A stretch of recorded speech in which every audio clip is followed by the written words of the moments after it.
united as a nation, blessed from above, strong to have made it this far, unafraid of the future, surrounded by love, proud, proud of who we are. These fields and the hills beyond recall, they lift us up and never let us fall. We write on the pages of history, legends to legacy.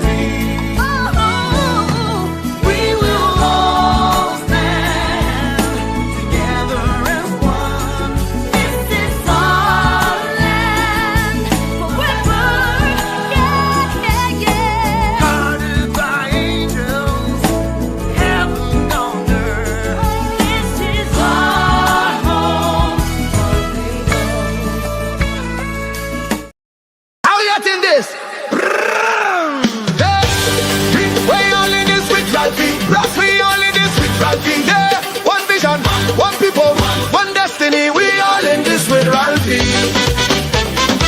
We all in this with Ralphie. Yeah. Yeah. We all in this with Ralphie. Yeah. Yeah. He crossed the floor not for fame or glory.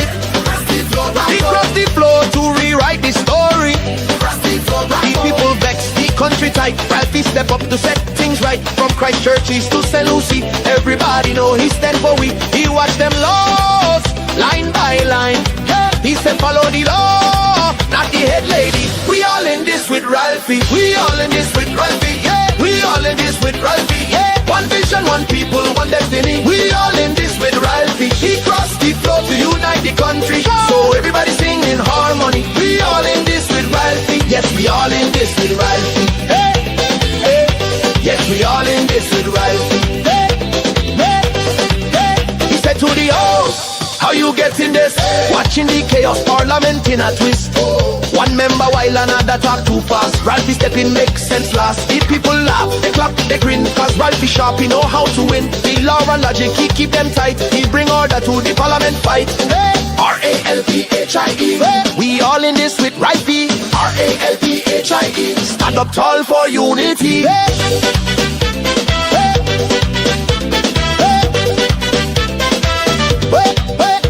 He tell the PM you head the cabinet, not the state. So respect the law before it's too late. The legal business done on the floor, not in your mind behind closed door. He cool, collected, full of class. He use the facts and bust up, she bubble fast. He shaving down falsehood, clean and neat. Ralphie drop logic on every seat. Tourism built it, build now this new move. Free movement by imagination to prove no legislation to pass immigration gate. Yet you telling visitors come, citizens wait. Ralphie say hold on, let's get it straight. Law before limelight, check the man take. He watching close, the people clap, cause Ralphie catching every trap. We all in this with Ralphie. We all in this with Ralphie. We all in this with Ralphie. One vision, one people, one destiny. We all in this with Ralphie. He crossed the floor to unite the country. Now everybody sing in harmony. We all in this with Ralphie. Yes, we all in this with Ralphie. We all in this with Ralphie. Yes, we all in this with Ralphie. We all in this with Ralphie. Yes, we all in this with Ralphie. Hey, hey, hey. We all in this with Ralphie. We all in this with Ralphie. Hey. We all in this with Ralphie. We all in this with Ralphie. Hey. We all in this with Ralphie. We all in this with Ralphie. Hey. We all in this with Ralphie. Hey, hey, hey. When the bells start twist and spin, Ralphie stepping again. When imagination start on the stage, Ralphie pull it straight. Are you getting this? We all in this with Ralphie. Persians, hear me now. Yo. If I Aero Barrow could talk today, I got something to say. Boy, boy, boy, boy. Raise your flag, but open your eyes. Yeah. If I Aero Barrow had to speak today, what I see would break my heart away. Nothing changed, just a mirror frame, same corruption, just a brand new name. My people, I'm sad to say, you reaping all you sow today. The pride and industry fade away, and now we fighting to find we way. Life at two extremes, I tell you so.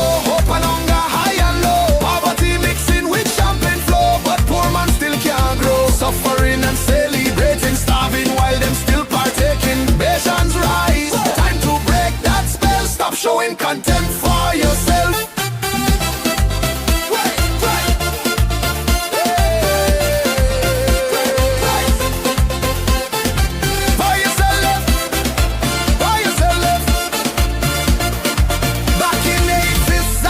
Say you can't change when thieves lead the way. Corruption sweet when give us pay, and government take what poor man lay. Taxation high like mountain peak, while schools and roads still spring a leak. Them flying high, them living sleek, but poor man vice still 2 weeks. So tell me now, who you blaming? Who make the system shaming?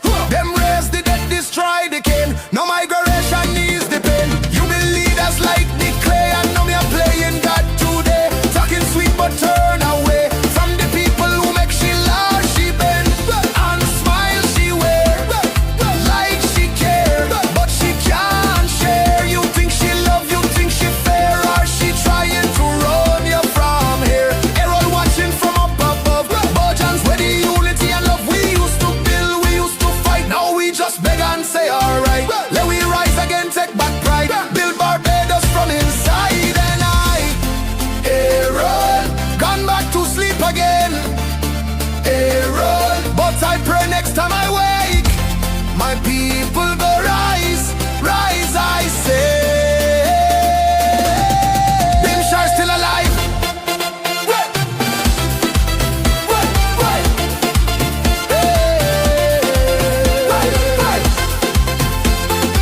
Boy, you sell it. Boy, you sell it.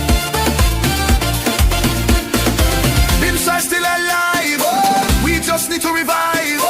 Bimshar still alive. We just need to revive.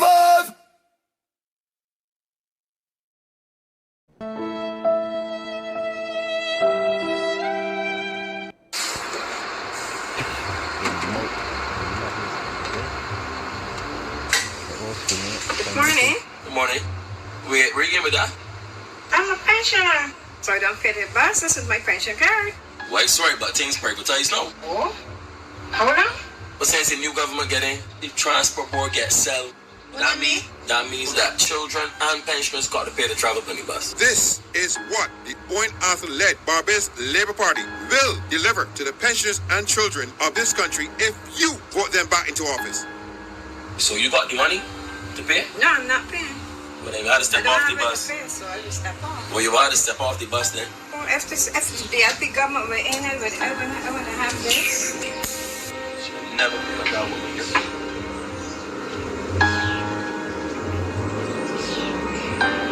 That's a dream. That's a nightmare. I mean, I got to pay a bus fare. And as a pensioner, I got to get him and go and vote DLP. Don't let her nightmare become your reality.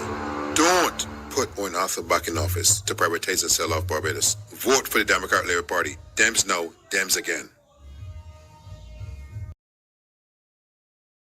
Whether a foreign entity comes here or not,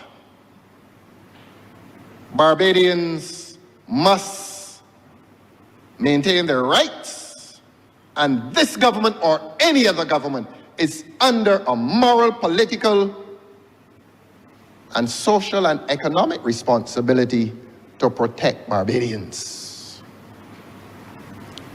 The question is asked in all frankness: for whom do the bells of this legislation toll? For whose benefit is this legislation intended? Simple questions. Simple questions. No malice intended and no insult expected when the question is answered. Whether a foreign entity comes here or not,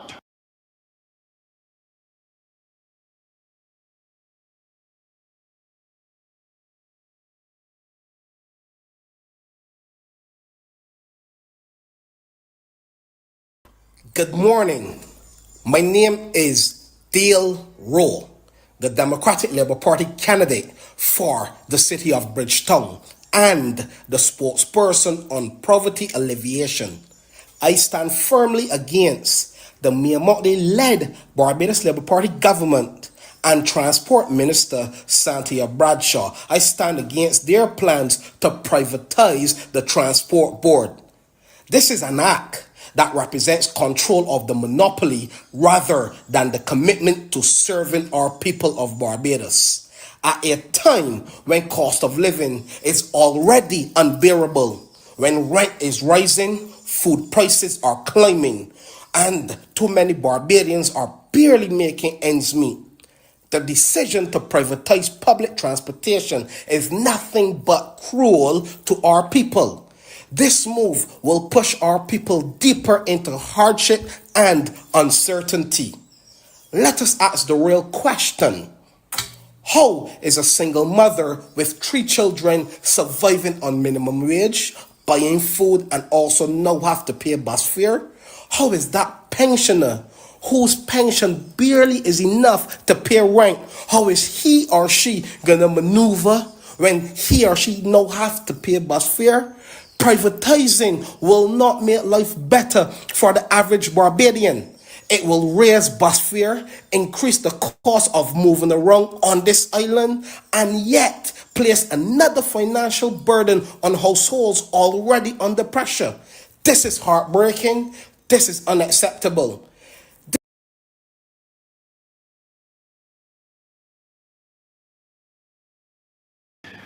The point I'm making, Your Honor, is that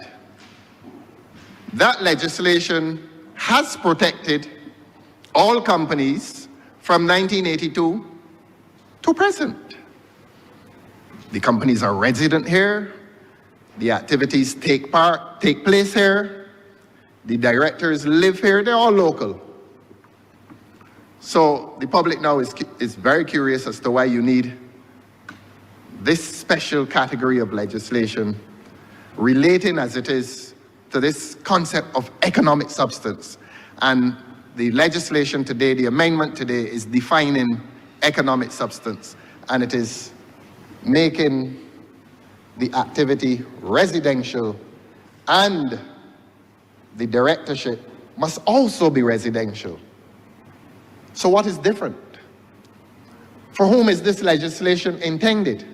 Now, is the public entitled to ask this government questions, or will this government object to a debate that travels beyond very narrow confines? Is the public entitled to ask whether it is coincidence that this legislation comes at a time that 4 letters find themselves dominating this landscape? U-B-E-R, Uber. Is the public entitled to ask that question? Is the public entitled to ask this government that question? Am I entitled, as a voice representative of public interests, that question as to whether there is a coincident relationship between this legislation today and the presence of Uber on this landscape?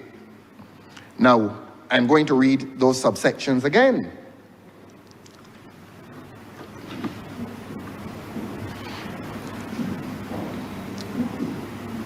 In answer to my question, I think I need to read those subsections again. It speaks of the entity having an adequate amount of operating expenditure incurred in Barbados, which is proportionate to the level of activity carried on in Barbados. Supposing a member of the public, let's choose any member of the public, supposing a taxi driver on Broad Street or in the port raises the question as to whether Uber has made this substantial investment in Barbados, certainly financial or human resource.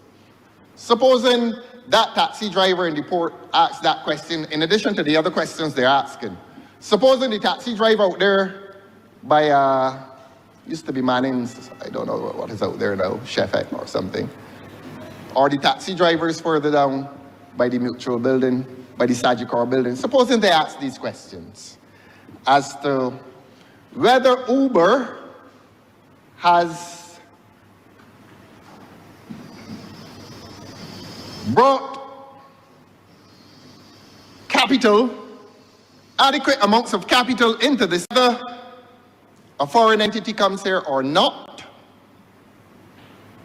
Barbadians must maintain their rights, and this government or any other government is under a moral, political, and social and economic responsibility to protect Barbadians. The question is asked in all frankness: for whom do the bells of this legislation toll? For whose benefit is this legislation intended? Simple questions. Simple questions. No malice intended and no insult expected when the question is answered. Whether a foreign entity comes here or not, Barbadians must maintain their rights, and this government or any other government is under a moral, political, and social and economic responsibility to protect Barbadians. The question is asked in all frankness: for whom do the bells of this legislation toll? For whose benefit is this legislation intended? Simple questions. Simple questions. No malice intended and no insult expected when the question is answered. Whether a foreign entity comes here or not, Barbadians must maintain their rights, and this government or any other government is under a moral, political, and social and economic responsibility to protect Barbadians. The question is asked in all frankness: for whom do the bells of this legislation toll? For whose benefit is this legislation intended? Simple questions. Simple questions. No malice intended and no insult expected when the question is answered. Whether a foreign entity comes here or not, Barbadians must maintain their rights, and this government or any other government is under a moral, political, and social and economic responsibility to protect Barbadians. The question is asked in all frankness: for whom do the bells of this legislation toll? For whose benefit is this legislation intended? Simple questions. Simple questions. No malice intended and no insult expected when the question is answered. Whether a foreign entity comes here or not,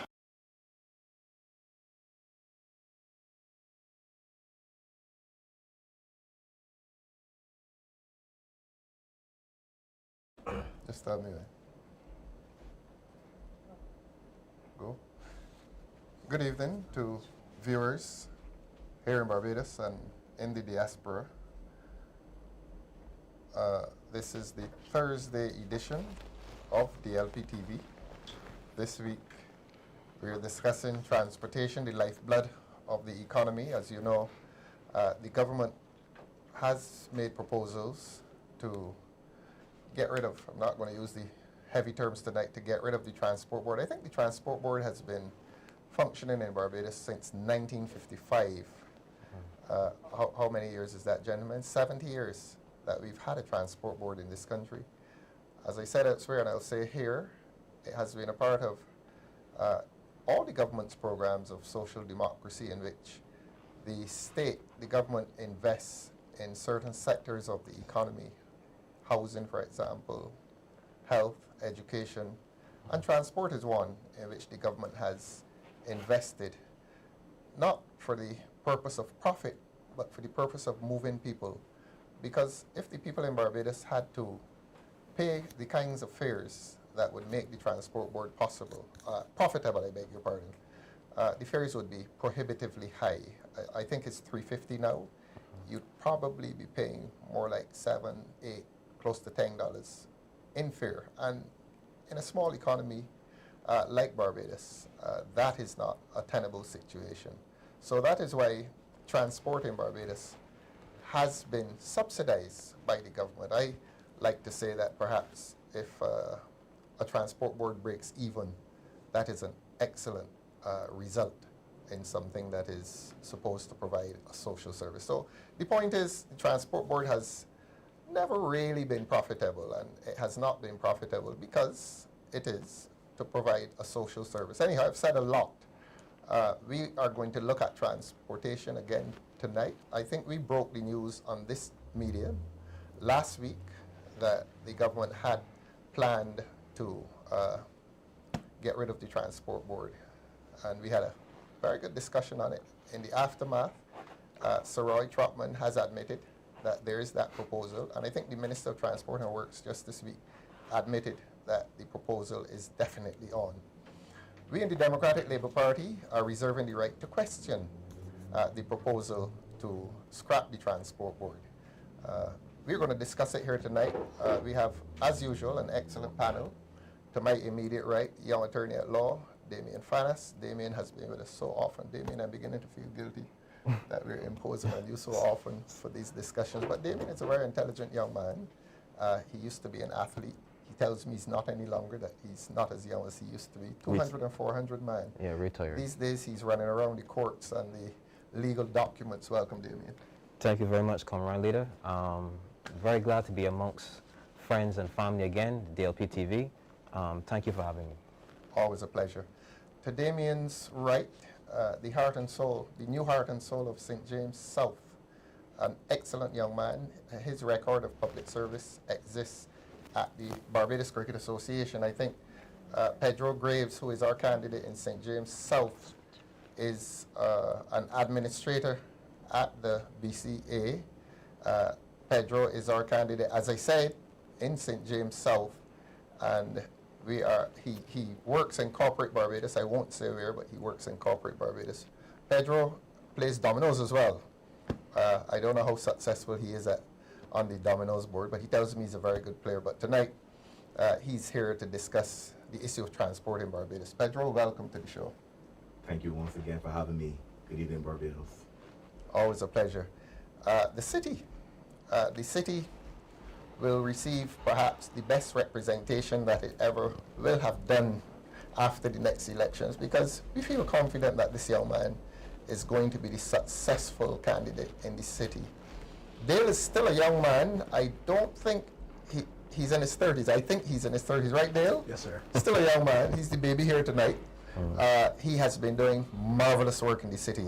I come here and I always say, Dale, last Christmas morning when we were enjoying festivities in our homes, Dale was opening up himself to the people in the city. And he took cheer to the people, the young children of the city and to the adults. And Dale, we are extremely pleased. Dale works in insurance these days. He has worked in the hotel industry. These days he's working in insurance. And he intends that his more permanent job after the next election will be that of representative for the city of Bridgetown. Dale, welcome to the show as always. Thank you, sir. How are you doing? I'm well.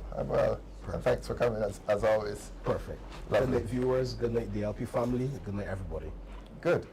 I'm going to start with a very simple question. Look, tonight we are looking at the transport board, and as I said on the last occasion, I don't think I remember, well, in my lifetime, I do not remember Barbados without the transport board. In fact, when I was born, the transport board was already existing. And I am going to get personal tonight and ask you gentlemen, what is your personal familiarity with the transport board? Do you remember it? Do you remember catching the bus? Where did you catch it from? Where did you catch it to? I know, Dale, you're a city man, so I don't know if you would have been catching the bus. Yes. Really? City Circle bus, yeah. Oh, well, let's start with you then. City Circle bus. Yes, sir. Well, I used to run from where to where? so I got the City Circle bus from Carlton Village. You're Carlton Village man? Yes, sir. Directly opposite And a Weymouth Friday Fields football supporter? You don't know what Weymouth is? Only cricket, sir. Come on, Dale.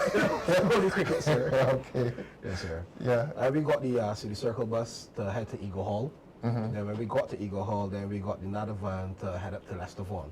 Oh, yes. To school? To school, yeah. So your familiarity with the transport board is from Carlton Village. City Circle, Yes. Eagle Hall, and then from Eagle Hall, another transport board bus, or you were one of the fellas on the yellow buses? Yellow bus, sir. Yellow bus. We're not telling them. Don't But tell on them. the evening, after school, I were on the Oysters bus. So the Oysters bus comes into Leicester Vaughan. They get into that bus, and then it takes you all the way back up to Carlton Village. And this was a transport board bus? Transport board The bus. point we're making here is that from very young ages, you were relying on the efficiency of the transport board. And the transport board provided you with a very efficient service, so. Yes, sir. And no complaint. No complaint. And this is from the age of 11. 11. Yes, sir. 11. Okay. Pedro, you're a St. Thomas man. I think you were born in St. Thomas, and I want you to tell the viewers something about your early days with transport board. If you were catching the bus, unless you had some Rolls Royce in the garage. Of course. So I would have lived in St. Thomas, also in West Terrace, Oxnard's area. So and at time I start from the latest and go back. Yes. When my car was down, I could get up from West Terrace and walk to the top of the hill by NCF and get a bus passing at 7:15 that would take me over then to my company called the ABC Highway. Okay. Then go back then to when I was going to school. Yeah, that's the part of interest today. When I was going to school, we had the option of the Chalky Mount bus. This is traveling from St. Thomas? From St. Thomas to Town or Bridge to St. Thomas. Right. So you had the option of the Chalky Mount bus, the Shorey Village bus, passed then by me. The St. Andrew Church bus, you will have to walk a good way, or get off and come back down there in one of the minivans, etc. But normally you had many options. You had situations whereby I used to play table tennis at the table tennis set at Nursery Drive, and then you have to leave there at night. This is by the park? Yes, and go down to Cheapside and get that bus at night. So you had to run through town to get that bus. So we had days of missing the bus and sitting down waiting for the next bus at the hour. Fortunately for me, when they actually then put the Chalky Mount bus on the route, because the only one used to go the other side, but then which is out through Prout. They actually sent one then through Welshmore Hall, and then you had one that was coming in at the half an hour. So if I missed that hour, it only had to wait half an hour at the total hour. So these transport board, you knew what time it was coming. It was reliable. You were able. And one of the things I've noticed is that we don't have those reliable times as such. You can go online, to see when it's actually supposed to come, if you're going to bus or not. But the point is, I was speaking to one of the constituents, and she was indicating that there used to be a bus coming through West Terrace. And that bus she can get and go to town and do her shopping, etc. But now there's no bus coming, not until 11 o'clock. Wow. In the night? In the morning, in the morning. So there's no early bus coming through anymore. The first bus and only bus is 11 o'clock, and the next one is coming at 5. So those are some of the issues that we face with now. In terms of the reliability of the service. Right. So you find the service less efficient now? In some routes, yes. In some routes, the service well, but in others, especially with the issue with the roads in St. Andrew, you're going to find then that a number of the buses there, like, so for instance, I think we mentioned this last week, that the Shorey Village bus that now leaves town, that no longer goes through Welshmore Hall. That now goes through on the ABC Highway, we're also Rock Hall, the St. Thomas Parish Church, and into Orange Hill, and into Shorey Village. So persons there are indicating that you take about 2 hours to get home then in a Shorey Village bus. Okay. Look, you're an up and on man. You can't come here unless you say something about up and on. You used to catch a bus to Combermere as well? Yeah, so the bus will put me off then at Lawrence Gate, Terracotta. And I'll walk across the Stadium Road, sweat as ever. But then it helped you appreciate the finer things in life. It helped you into understanding that whatever you want in life, you have to work hard for. So I treasure those days because it brought me who I am today. Excellent. And you're a good man. I think so. Damien, you had any history with the transport board catching the bus, or you? Oh yeah. Well, tell us about it. Oh yeah, because I guess my history goes back to when I would have probably passed for secondary school, and I would have been traversing to the north. North? Yeah, so all the way from St. Michael all the way to St. Peter. And my Michael St. Peter. Yeah. Along the coast. Along the coast. My alma mater is Courage and Parry. Courage Parry. Yeah. And to be honest, I had to rely heavily on the bus service to get to school because I was an early morning guy.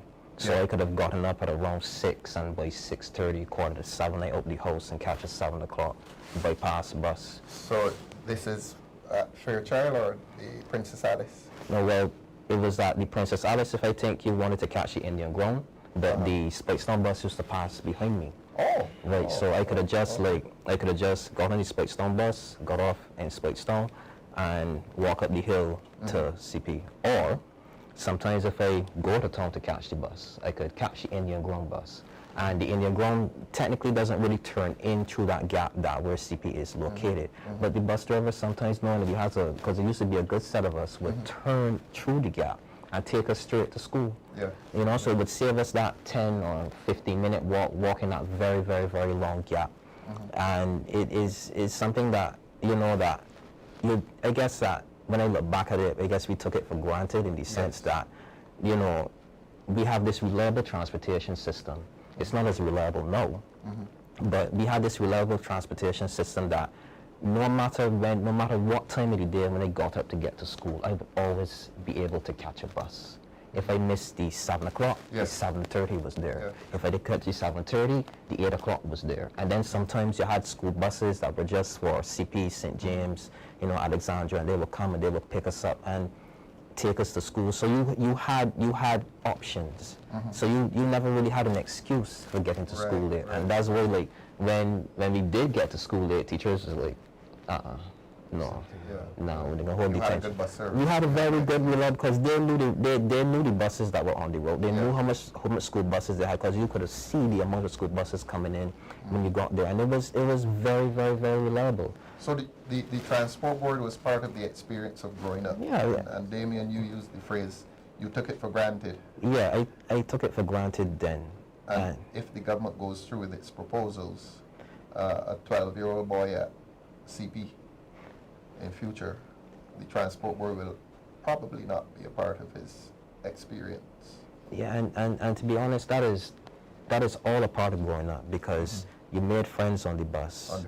You know, and the drivers, obviously there was a higher level duty of care when they were transporting children or other people to work and stuff. And I was listening to you in Parliament when you said that, you know, the transport board is a social service, it's a service for the people. And it is something that we have to realize that profit cannot be the driving force for everything that is going on in this country. The government has to take the brunt or the burden in providing certain things irrespective of profit.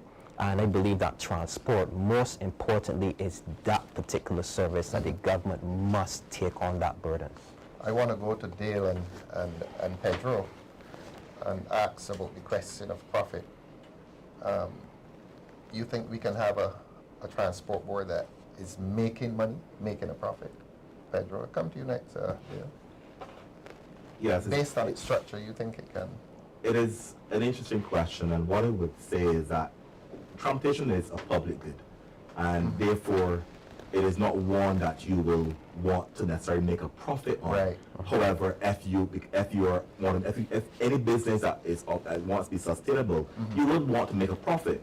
What I would want to focus on necessarily is the efficiency of and the management of the transport board or the transport authority. So I'm happy you came to me first and you hit the ball rolling with this one. When I went online today, and looking at the Barbados Transport Authority, I could only find annual reports from 2019 to 2022. Really? Not saying 2023, 2024, 2025. That's I've noticed. And by law, they're supposed to report. Yes. I've noticed that we've heard about the divestment of the transport for a long time. However, I believe that maybe this was all part of the state-owned enterprises that we promised the IMF that we will get rid of, privatize, etc. So this falls into line, and therefore they tap the transport augmentation program Yes. may have been a soft launch to this. Yes. But let's go back to the finances.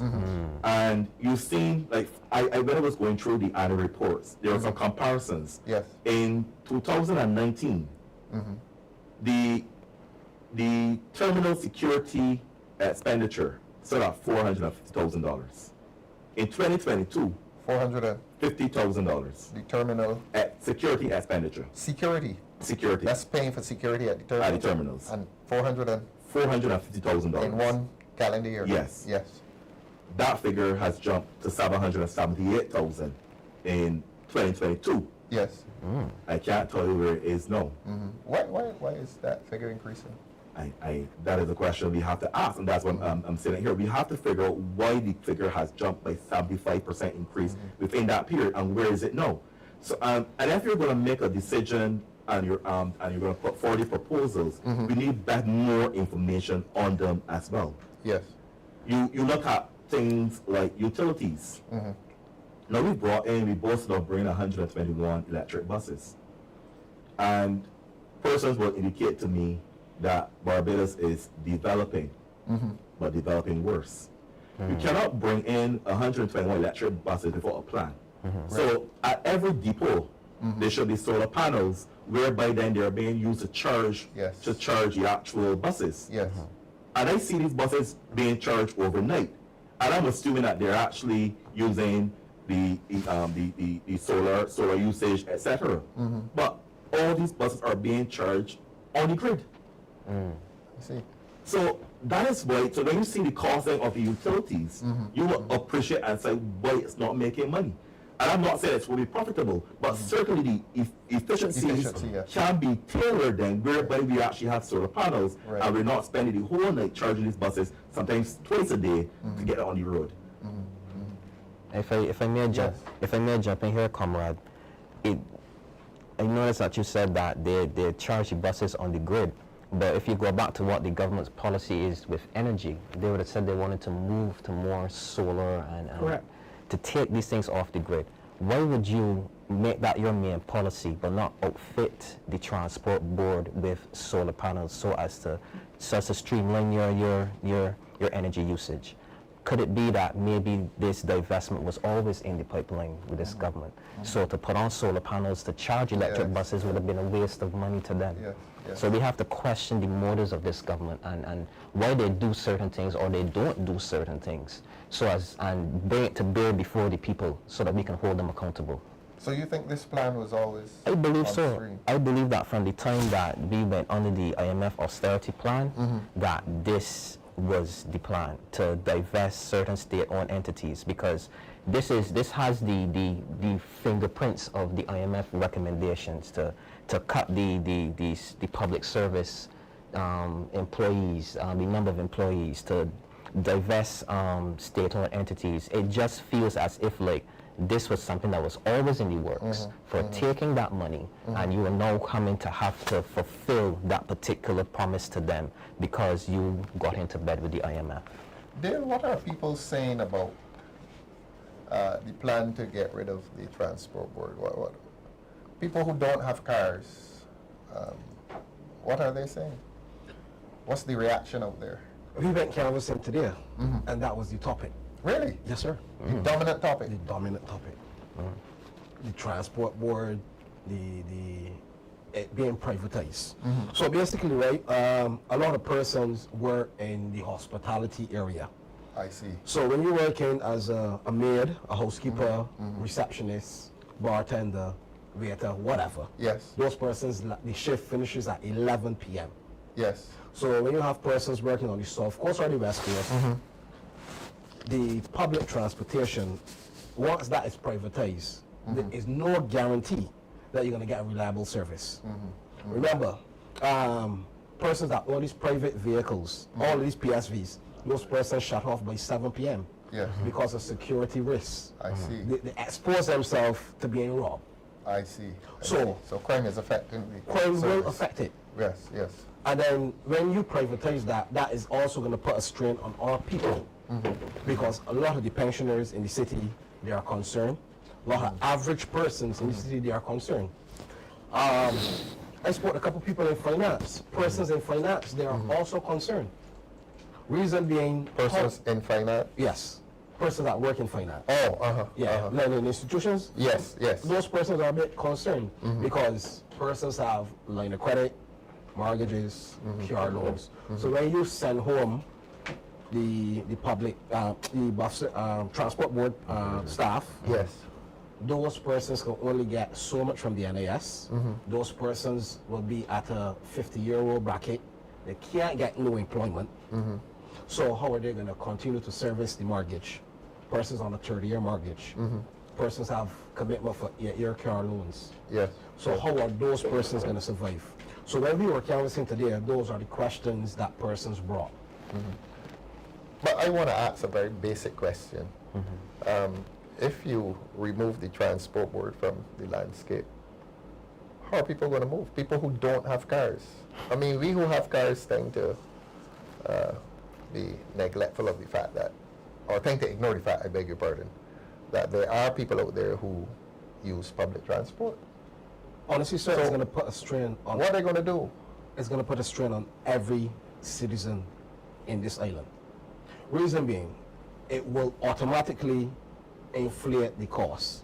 So if a fellow decides to purchase a bus... Transportation costs. Correct. Yeah. I decide to purchase a bus. These people selling out the bus, let me get one. I call Pedro, let me come up with some money. Pedro decide he going for a loan, I went in for a loan, both we get approved for this loan. We have this bus, we have to manage that. So we're gonna treat it like a taxi. Yeah. So if you move you from Bridgetown to Sky Mall, Yeah. we're gonna charge, let's say, $10. Yes. This is only public transportation. And if we move you from Bridgetown to St. Philip, I'm going to charge you 20 or 30. So bus fare will go up by every meter. Every meter you go, they will raise it. Because again, once it's privatized, the government have no control on the bus fare or the times that the bus is run.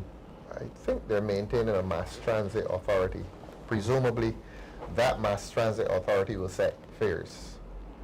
But you sell let's say a driver, former driver of the transport board, a bus, and if he's to operate that bus, Pedro, profitably, don't the fares have to increase? Yes, the fares will have to increase, but not will have to, but they will want to increase the fares. The mass transit authority will be personally responsible for keeping the fares at a certain level. Yes.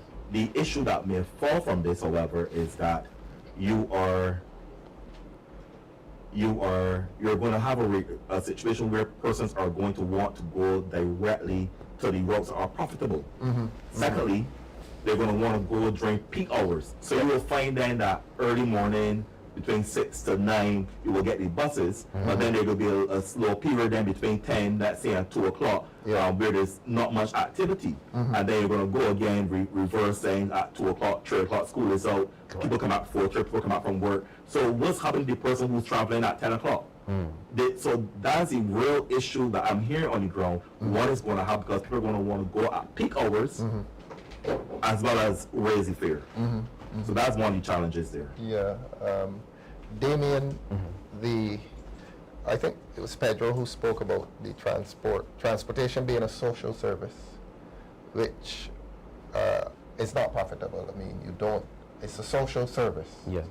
It's like the hospital. The hospital doesn't make money. Yeah. The hospital provides a social service, health care. So that here it is, the transport board or the government is selling a service that is not intended for profit, a social service to people and asking them to make profit. How tenable is that? How feasible is that, I beg your pardon? It is basically, it's definitely not going to be feasible on the Barbadian people, because you're taking something that we could probably even call it a social right. A social right. Yes. A social right. The right to free transportation. Because there are some individuals who will argue that along with education and healthcare, transportation is a social right, a human right, that the government must pass on to the people without looking for any profit. When I was going to school, when I was going to school. Anybody remember the bus ticket system? Yeah. Yeah, you used to get the $7.50. $7.50, and that bus ticket was worth practically $20 in bus fare for school children.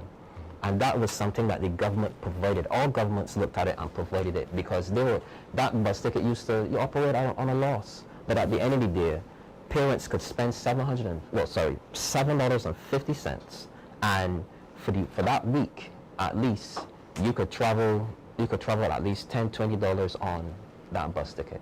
Now my thing is, right, my thing is that a government cannot operate on a capitalistic mindset with every single social service or any social service whatsoever, because it seems like this government now is trying to move away from our socialistic values and implement a more capitalistic system. That is why they brought in Uber to compete with the taxi drivers or strong arm them into joining this new conglomerate that's coming here. The biggest losers are the people. And tonight, comrade, I know that the graphic usually has me as an attorney at law, but really and truly, my qualifications, I like them to speak to more me being a sociologist and an economist. And tonight, and wearing my hat, transport, where you might lose in transport, you can gain in other areas if you provide the service. Now, let's say that transport works hand in hand with a healthy healthcare system. That means that you have more individuals who are working once the healthcare system is working optimally, who are healthy, spends less days sick, which means that you have a healthy workforce that's always on the go, minus the sick days.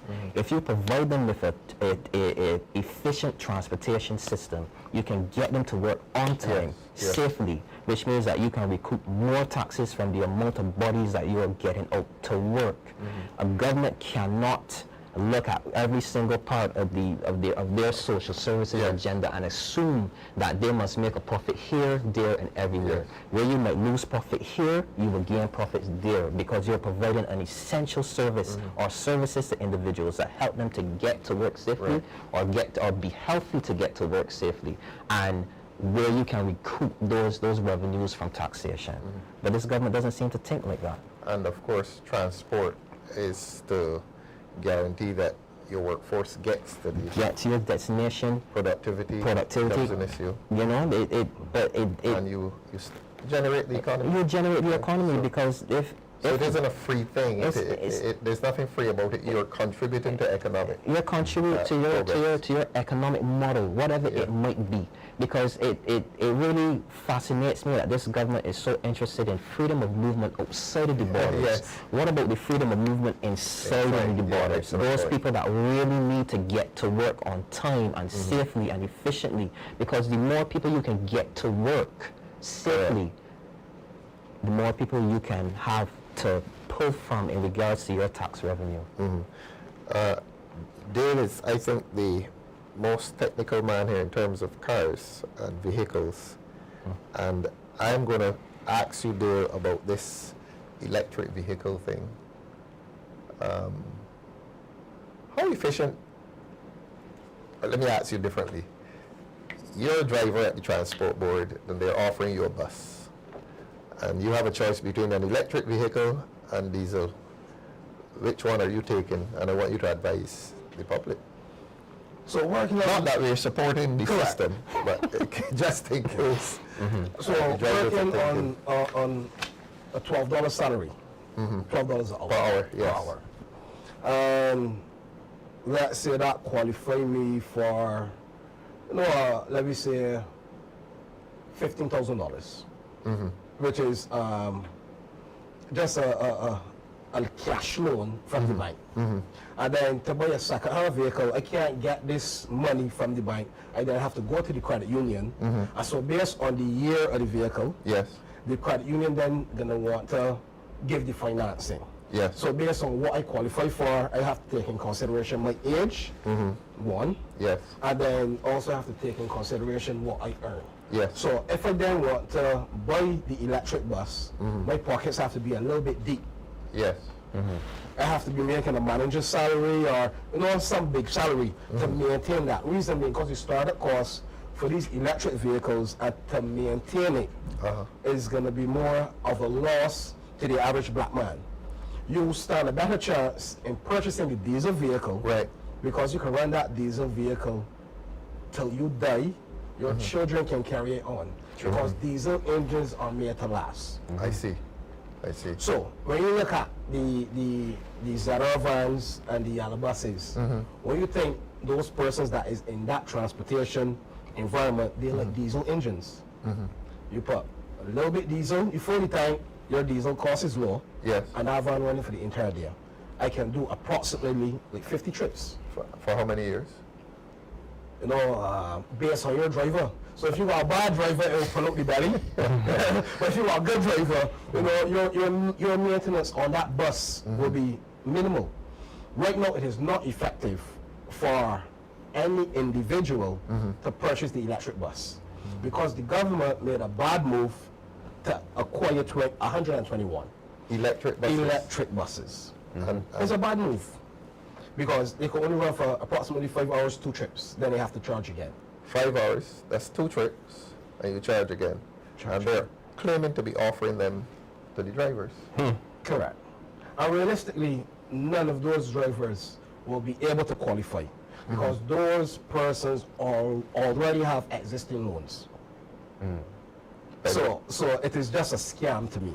Pedro, what's going to happen to these electric vehicles? Based on what Dale is telling us, what's going to happen to these 121 electric vehicles? That we see a number of them parked currently.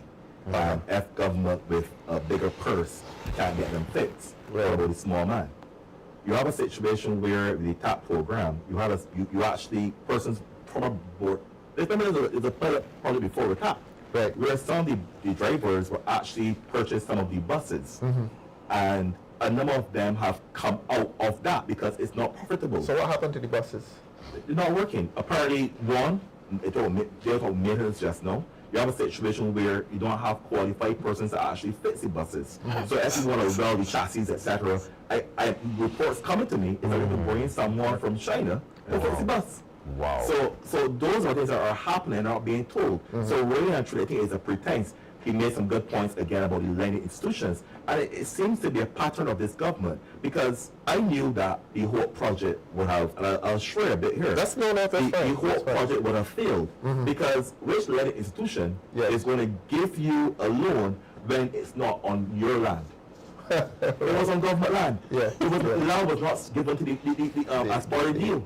So it was failed. And that's what it started wrong from the very beginning. And in this same instance here again, we're seeing a situation where they have not consulted, they are rushing through again with legislation. And recently in the Nation's article where the current Minister of Transport, Deputy Prime Minister, will have been trying to defend this, you have persons indicating that TAP was a failure. Yes. That the TAP project was a failure. Yes. And they can't see how they can actually afford these buses. So it's not going to work. It's not going to work. It has not worked and it's not going to work. They'll actually, and Damien made a point again, and you comrade leader, about the productivity sector. And I'm happy you mentioned that because if persons cannot get to work, if persons are late and frustrated getting in here, it stops. Whether the economy. Private sector or public sector. It slows the economy down. When persons, you mentioned the tourism sector, when you go to when you leave a hotel at 10 o'clock and you try to get a bus, the most operators are finished at 7. How are they going to get home? So people are frustrated, they're going to be hungry, they're going to be tired, got families to get home to, they have other personal lives to deal with. It is going to offset, it's going to trickle down and offset the entire, you're going to put a lot of people at risk in terms of safety, right? Are you going to call up Uber to get home? Is that the route you have now for it? Right? So are you trying to find work for these people as well too? So it's a ripple effect that we're very concerned about.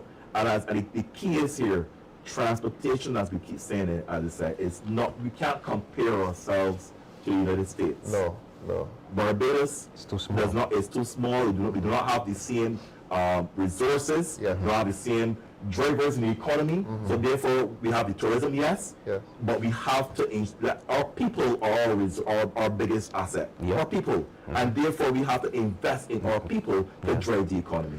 Yeah. I want to ask a question. It's a difficult question, but guessing is not a bad exercise sometimes. What percentage of our traveling population depends on the bus? I mean, we have a fair number of cars around here, but as I said, when you have a car, you forget that there's something called public transportation. Anybody wants to offer a guess as to the percentage of our population that is doing the bus? I think I see Pedro there working out something very Pedro post that information. But Yes. in the meantime, right, sir, what West Coast hotels do, when they advertise for a particular managerial position, they advertise in the hotel. Yeah. Once persons apply and they don't qualify, what they do, they then advertise island-wide.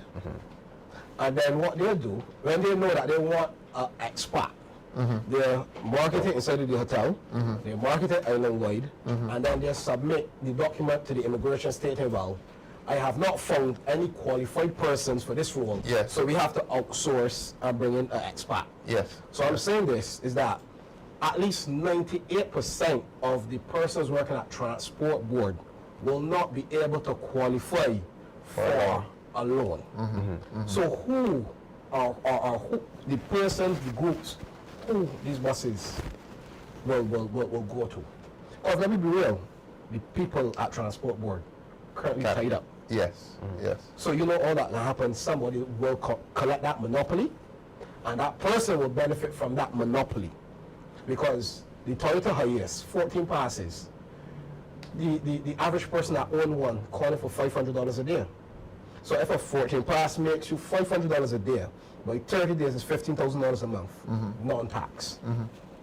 So what you think will happen? You have a big bus or big buses. You're gonna make more than $500 a day. You found some figures, Pedro? Well, yeah. Percentage of the population that's dependent on public transport. There's a document that speaks to 100 to 110,000 cars in Barbados. Yeah. Wow. So I would say then that because you work in and some people houses, as you will know, have 2 and 3, Yes, 4 yes, cars, yes, etc. yes.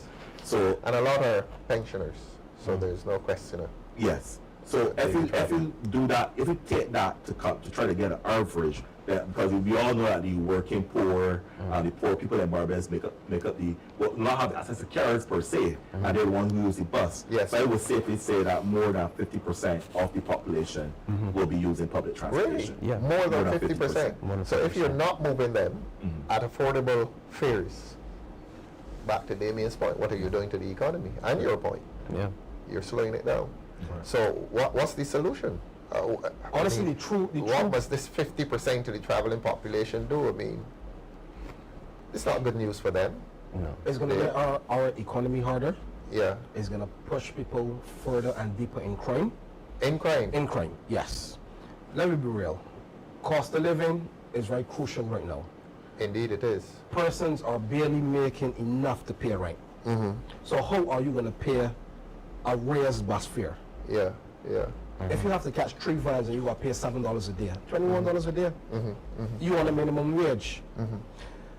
When we talk about profit, the profit for the transport board should be the people. Yes. The people is the profit, because once we can transport our people safely, on time, what will happen? Those persons then will automatically contribute to the economy, like Damien said. So we need not to look at it as a profit and loss, because we're not losing. Yeah. We are injecting into our people. Yes. So the more people that can maneuver through Barbados at the same 350 rate, they will obviously contribute to buying all different things and also contribute to taxes. Yeah, We can yeah. then, the government borrowing all this money. So why put this money into the regathering? Why not inject this money into the transport board? Well, that's the point. That's the point.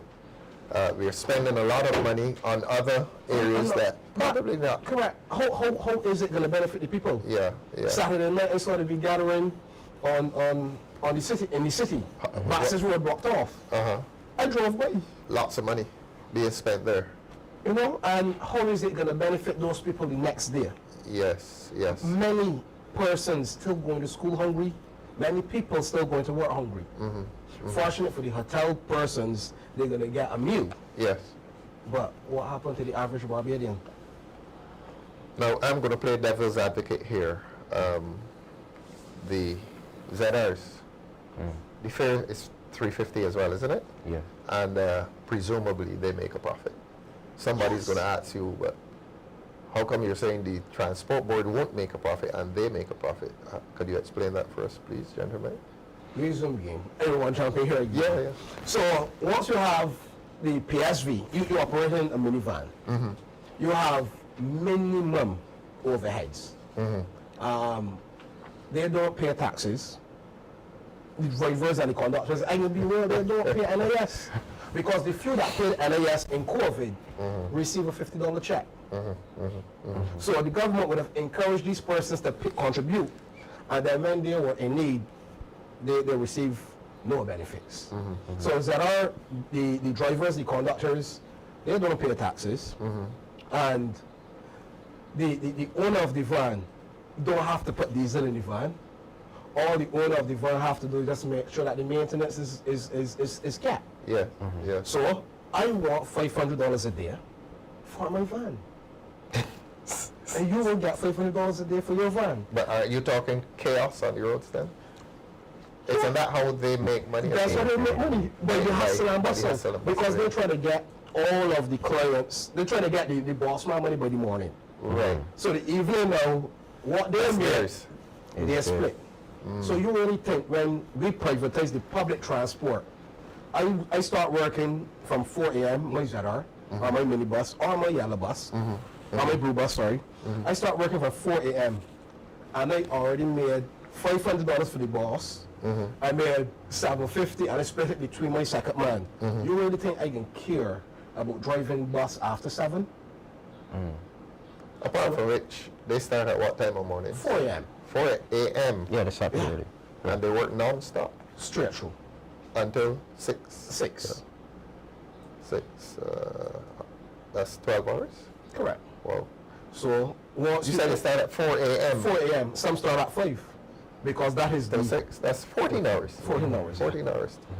And those persons make the money, but they don't contribute. So once you own, so the problem with the transport board, they have cleaners, maids, mechanics, all kinds of staff that they have to pay when the week and when the bi-weekly and monthly. Well, you that own 2 vans, all you have to do is collect money.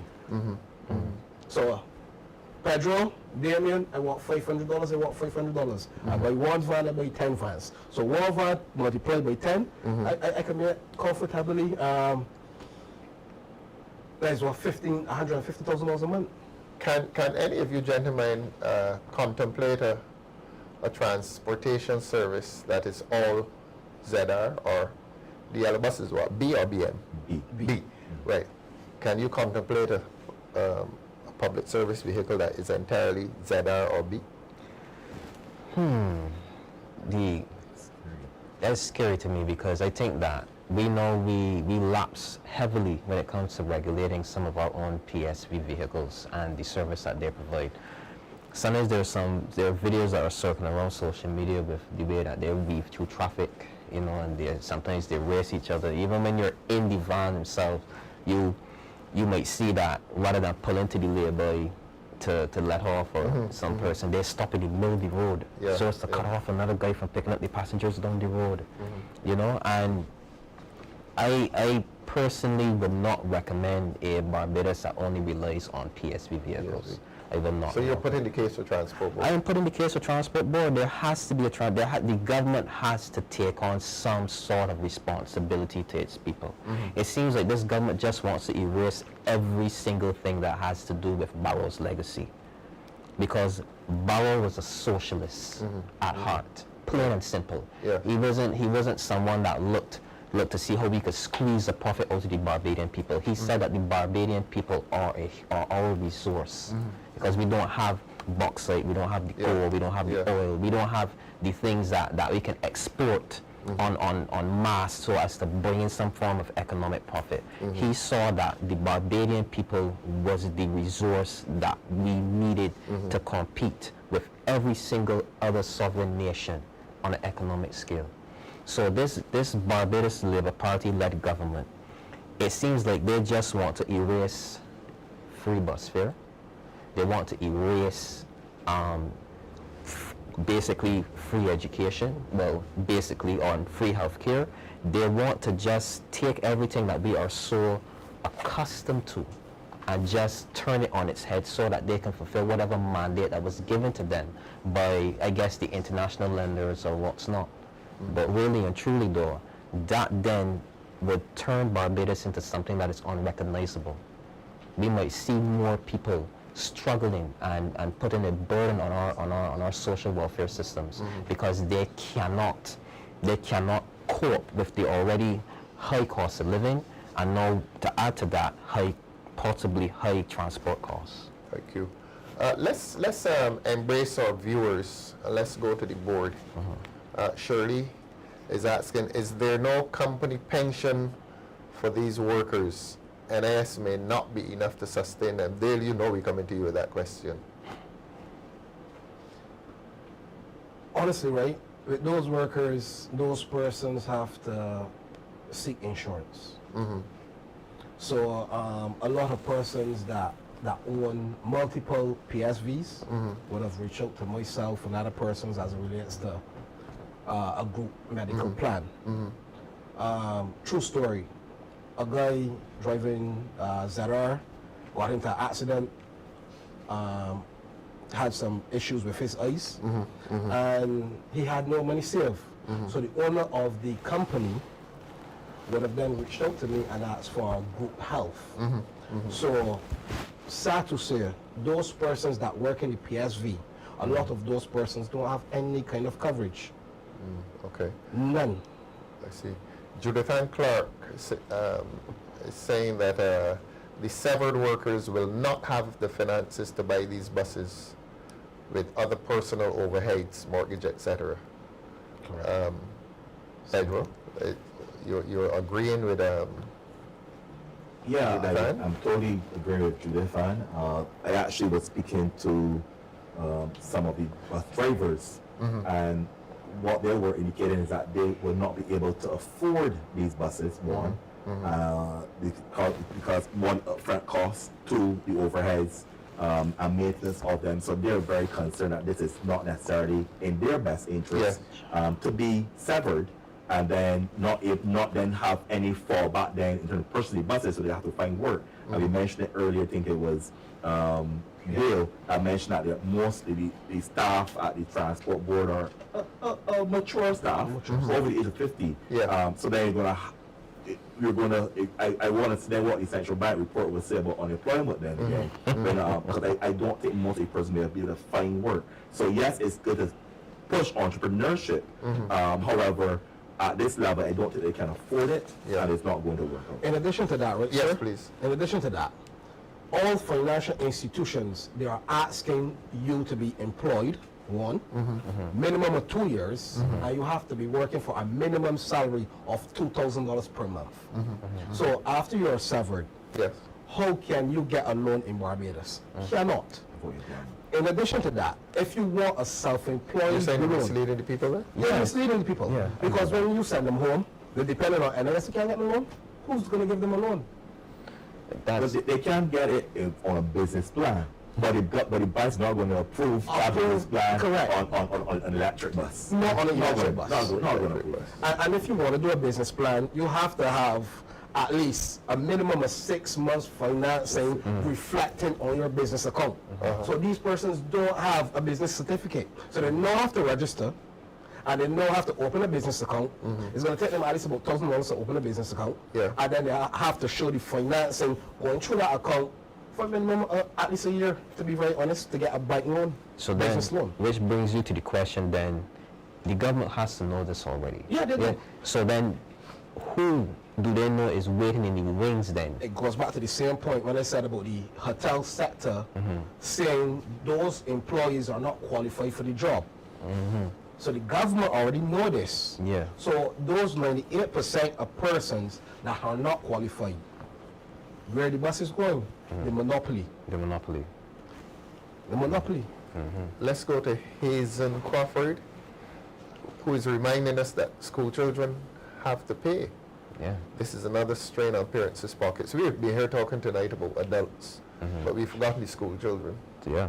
And they don't pay for themselves. The adults have to pay. What's going to happen?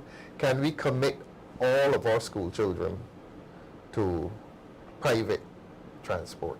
No. No. What's going to happen to the good old school bus? Where some order was guaranteed. And safety. And safety, yeah. Isn't this proposal then committing our school children to a chaotic private transport system? It is. If you look at the Guyana transport system, it's very chaotic. Guyana? Yeah. I visited Guyana about 4 weeks ago. And the transport system is crazy. They don't have an equivalent to our transport No, boards. sir, They don't it have is state-owned crazy. buses. It is crazy, sir. Big Really? PSVs, those guys driving crazy. Yeah. Over there is crazy. Yeah. So we're going to expose our children to a Zedar culture that we want to eradicate, or we would like to get control of. Right. That's a good point, Dale. That is a very, very, very good point. Yes, Pedro. Yeah, government has been pushing this reading literacy thing at the moment, and I can tell you it's going to be actually harder because when you go around in communities, not just in St. James South, but in the city around Barbados, you have parents who are already sending their school their children probably 3 out of the 5 days because they just can't afford to send them. 3 out of 5 days. Yeah, it happens. They can't get in school. That is happening in Barbados. Yeah. You have I get the teachers. sense, Pedro, that the government either doesn't notice or doesn't believe it. Yeah. You have a situation whereby teachers in Barbados, and we thank God for teachers, pack school meals lunches for some of the children on Friday evening. So they keep back some on Friday when Teachers are doing this. they keep it back the fruits and the food because that child may not get a meal till Monday when they come to school again. A sustainable meal. Someone told me today that we need to speak, that we've spoken a lot for the police, and we need to start speaking for the teachers. Yeah. Yes. We haven't been speaking much for the teachers. And you're telling us, Pedro, that teachers are doing This this. is what's happening. Yeah. So great job imagine in that schools. happening now, right? And then you take away, so the government will have no choice but to maintain and carry the burden of the free bus fare for school children.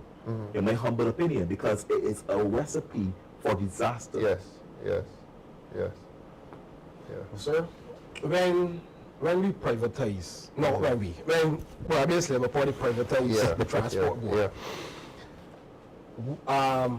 when you look at the routes right now, they are busy, and they also have some that are not busy. Yeah, I do. So what will happen to those persons that live in the area, those areas? They're either not getting home or they can't leave home They can't unless they have a leave. car. Unless you have a car, because the end of the day, why should I drive my van or my bus to a far An distance? unprofitable destination. Correct. Doesn't make sense. And it's currently happening right now with the PSVs. So a lot of persons want to switch permits to different areas. Yeah. So what's going to happen, like, Spikestone is a busy route. So everybody go on drive Spikestone, Jackson, Silver Hill, Oysters. South Coast, yeah. So a lot of people, a lot of those persons that are going to take those buses will do what they want. Yeah. Because there's no structured, nothing as it relates to, you know what, we're going to dispatch buses in these different areas. Persons is only going to focus on profit when you go privatization. User WT6Z is saying that DLP government should make sure that the public transport should remain a social good. Yeah. Gentlemen, I think that's pretty much what you've been saying. Yeah. Let's go to Lemuel Hotel then. They seem to be following the dictates of the IMF lock, stock and barrel. And who controls the IMF? The IMF does not support social programs. Pedro, do they? They don't. They try to instill that we run these programs just driven by taxation, by GDP, and it's not necessary to sustain the actual people that matter within the country. They're looking at the macro level figures, yes, and not the micro. Yes. And that is why we I know we said we spent time talking about the adults, but pensioners in Barbados, yes, they have paid their dues. That's right. They've paid their dues in Barbados, and they reserve the right to be allowed to travel. I know that there are many people reserve and deserve. Yeah. So you have a situation where right now, with the crime in the country, a number of our pensioners don't want to leave home, and they don't want to go and mix up in the ZR culture, etc. And the only time that they may leave home is that they decide, look, you know, today I'm going to get in the bypass bus and go to all these things and get a food. I'm going to go to Spikestown. I'm going to go to Forty Hill, and I'm going to, you know, get out of the house, so to speak. We're taking away that right, that privilege that they have as well. Yeah. We don't want our elderly folk who've paid their dues to actually have to then confine themselves to a house and waste their golden years just confined to a house. That's not how we want people to live. So we there need to be part of our society and be able to get up and go and enjoy Barbados. They pay their dues. True. What you gentlemen are saying is that transport is almost central to the good and happy life. It is. Not the expensive life, but the good and happy life where people can be happy. Old people going out to Spikestown or going out to the boardwalk. We have old people who've never seen the boardwalk in Barbados. I believe that our transport system, if you want to have it running efficiently, it can be one of the drivers of our economy. Because if you want to talk about, tourism as our business, there are some tourists who do not want to get in a taxi or Uber. They might want to use the local transportation. Get on the bus, you know, probably go up the west coast, the south coast, you know, probably go up in the country, you know. It boggles the mind to me that how this government, and especially recently they came out and said that their revenues for taxation was up. I was amazed. And their expenditure is also very high, which means this goes to show you that there's something wrong in regards to how they're managing the our fiscal economy and whatever their policies that they're not hitting their mandate. They said they had a surplus. I can't remember hearing if they had a surplus. All right, let's go to Maxine McLean then. There has to be a presumption that the public transport system will not be allowed to descend into chaos, I am hearing. It is absolutely essential that all stakeholders be given details. I think Maxine started to write something else. Probably one of the characters. I think you're out of space. Yeah. Thanks for joining us, Maxine. Again, the question of chaos. And gentlemen, we are predicting a situation in which if the government abandons the people's transport, this country descends into chaos. I mean, we see it with the ZRs, but can we, as I said earlier, contemplate it on a larger scale, that all public transport is zigzagging in between the other vehicles in an attempt to make a profit? And I don't think the government quite understands how serious this thing is. Hey, two things can be true at the same time. This government slogan is we care, and at the same time they do not care. Because if you really did care, you would take all of these things into consideration when you're going to pull back social goods like transportation. And already there is an issue with how the PSVs are regulated. People are complaining. There are people who post up videos on social media with madness happening on the road. And then just recently, Dale was, you know, you were there when the ZR had turned over just out by Leicester School. So if you're already lapsing in regards to your regulation as it is, and now you're going to basically pull your hand back from investing in transportation, I could see a lot of chaos on our roads, and that chaos may actually impact our economic standing as it is, because what you portray in this country is going to get out. And what tourists or any individual who's coming here to do business, who wants to get to some place on time, and who may witness as that are bobbing and weaving, or somebody just driving crazy, or even looking to see a new inefficient transport system, tell themselves, well, I probably need to carry my business elsewhere, or I need to probably spend my holidays somewhere else. You need to look at these things before you implement these uncaring, thoughtless policies, because you want to give other individuals the chance to make a profit at the expense of the people. Let's talk then about the entry of Uber. And do you gentlemen think that there's a coincidence between the entry of Uber and the planned divestment of the Transport Board? Is that a coincidence? Are the two policies, or the two policies, activities? The two policies aren't divorced. There's a nexus. There's a nexus between them. There's a nexus between them, because you have to look at the timing. You have to look at the timing for sure. Uber comes in. Yes. And they're setting themselves up, and then all of a sudden you hear, we're divesting from the Transport Board. Yes. This government is not smart enough to pull the wool over the Barbadian people eye. You can see their machinations in real time, and you can put two and two together. There is, and I'm just going to be short and just say that there is a connection, a nefarious connection. Pedro, recently the government boasted that it had legislated an increase in taxi fares, and it's ridiculous. You legislate an increase in taxi fares, and then bring Uber to undercut the same people, the same taxi men, and have them sign up 400 taxis, and the Attorney General admitted it in Parliament on Tuesday. Is there some contradiction there? Is there a connection then between the entry of Uber and this divestment of public transport?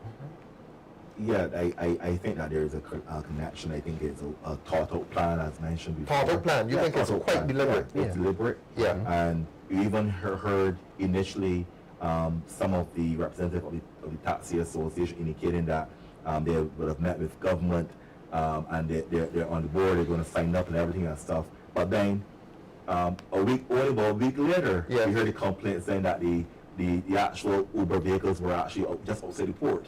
Uber vehicles? Yeah, were outside the port, and they said they were not supposed to come so far down. Or, so the point I'm trying to make... But let's clarify that Uber doesn't have any vehicles. Right, so vehicles that are signed up with Uber. Right, yeah. Were outside the vicinity of the port, and they were crawling about it again. So it seems like if either the regulations are not clear, or it is just something that is going to happen, and they're saying, let's deal with it. You may have to go to your research again, Pedro. How many taxis we have in Barbados? I mean cars, taxi cars, or vans. Yeah. The Zeds. Dale, you might have these figures, because here it is, an industry that belongs to the ordinary Barbadian, the average Barbadian. And you bring Uber in. What does it do? What does it do to these taxis who are not signing up? Because some of them have said that they're not signing up. So it goes back to what I was saying all night. Who is controlling the monopoly? Yes. Who is controlling? Correct. So basically, Uber is going to control the monopoly. Whoever managing Uber, whoever owns Uber, whoever import, in that whole movement, those persons will continue to benefit. When you apply for a taxi permit, you have to wait a while. Yes. You have to pay $2,500 for the permit. Then you have approximately 9 months before you can put it on a vehicle. Then if you have the taxi permit, you could import a vehicle duty-free after, I think, 5 years. So the government don't have no kind of control over, the taxis and the benefits, or the profits that the taxis make. So if a government come in and second year in term, you know what the best thing to do? Play the monopoly right, and those persons will benefit. Yeah. I personally think that I know for a fact, right, sir? Persons will benefit. The rich will benefit from this movement. Yeah, the rich will benefit from this movement, and the average Barbadian will go deeper in poverty. Including the taxi men who don't Including sign the up. taxi men. Because when you don't sign up as a taxi driver, those persons then, will be shafted. Reason being, they know that once you privatize the transport board, persons will not work after a particular period. Yes. So then, who is the direct contact? If you don't have a taxi person contact, you're going to reach out to the Uber. The Uber going to give you a cheaper rate, and it will force you to only want to use Uber as opposed to using the taxi. So the taxi man will be at a loss, and all people will pay more in transportation, while whomever will benefit. So let's say a taxi chap, 45 years old, he owns his own taxi. Damien, what is his future in Barbados? If Uber, and we're not here to attack Uber, we're talking about government's policy, because I'm insisting that the government brought them. I'm insisting that. A chap 45 years old who has his taxi, he's been fairly optimistic. He's been working outside the hotels or Broad Street.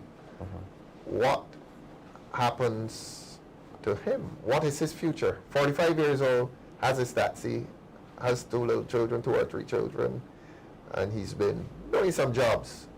What is Uber going to do to him? Well, it's going to dry up his livelihood. Basically, it's going to put him in a position where that he's going to see significant decreases probably in his income, because more individuals are probably going to prioritize using Uber, and who probably doesn't want to be under that umbrella of a transportation body. He said, I'm going to go and I'm going to hustle. Yeah. But he realizes now that the more he's hustling, he's spending money in gas, just maybe looking to pick up a fare. But if he has to compete with Uber, is he going to drop his fares, or does he have to drop his fares? He more than likely probably is going to have to drop his fares. So he becomes unofficially an Uber. Yeah, he becomes unofficially an Uber. Yeah. But then now his overheads aren't dropping. You understand? His overheads now in regards to maintenance and fuel, those are things that are not going to come down. So basically he will be operating at a greater loss. I want to ask the question then, and again I insist government invited them. Why would government have done this? I mean, why? I'm going to go back to what I said earlier. I believe that you can see the contrasting ethos between the parties. Yeah, and philosophies. Yes. The Democratic Labour Party are the working man's party. They are for people. They believe in the socialistic values that are entrenched in our institution itself. Yes. The Barbados Labour Party is more of a capitalistic party. They look for profit wherever they go. Yes. And I don't know if anybody can have experienced this, but when I was growing up, I always used to hear my grandmother say, the DLP is the rich man party. You understand me? And the DLP is the poor man's party. I've always heard that. I don't know if anybody else in the audience has ever heard that, but I've grown up hearing that. And you can see that is what is really going on. The Barbados Labour Party are not taking into consideration the average man that this is going to affect. People that they've told that we're going to represent you. Give me the vote and watch me. Yeah, they gave you the vote, or they gave you the vote. But at the end of the day, we're not seeing the dividends coming out from your policies to the people. Yes. Dale? Sir, let's say over 50% of the taxis that are operated in Barbados are not owned by the drivers. 50%? Over 50%. Those persons that drive the taxis, they're leasing the taxis. 50%? $400, yeah. Over 50%. 400 per week? 400 per week, 450 per week, 500 per week. Paid to the owner? Paid to the owner. So then when you have the Uber that is operating off an app, and then, consignment. Yes. What will happen to those individuals that have to pay this minimum of $400 per week? How is he, the taxi driver, going to pay the owner, pay his rent, and 2 or 3 children? I want to ask something about Uber though. Are Uber rates standardized, or do they fluctuate? is it a marketplace in which a chap says, well, look, I charge $30, but I'll do this one for 20? That happens, or their rates are standardized as well? Anybody knows? I believe their rates are standardized. Standardized, Yes. but they're just beneath the regular taxi rates. Yeah. I think they might actually do a system where they might charge per mile or something like that. Per mile? Yeah. Oh, I see. I believe it's something. I could be stand to a correction, but I believe it's something where that they count the miles and they give you a price per mile or something like that. Let's go back to the board then. Pedro, you had a figure for us as the number of taxis, or you didn't? We saw you doing some research. Again, the report and the reports don't give you up to 2025. Oh, okay. But a gauge here, I'm reading from 2020, where there was a breakdown. You had Z active permits, 2,229. 2,229. ZM, 834. ZR, 502. H, 3,860. BT, how many H's? 3,860. BT, 148. B, 241. BC, 77. HL, 43. And HC, 21. A total of 8,002. That was in 2020. I'm impressed. You did that addition yourself? I'm reading from the report. Oh, okay. Look, we if we're talking about vehicles, let's talk about roads. We went to St. George on Monday after the flood, and we actually took up on camera parts of the road,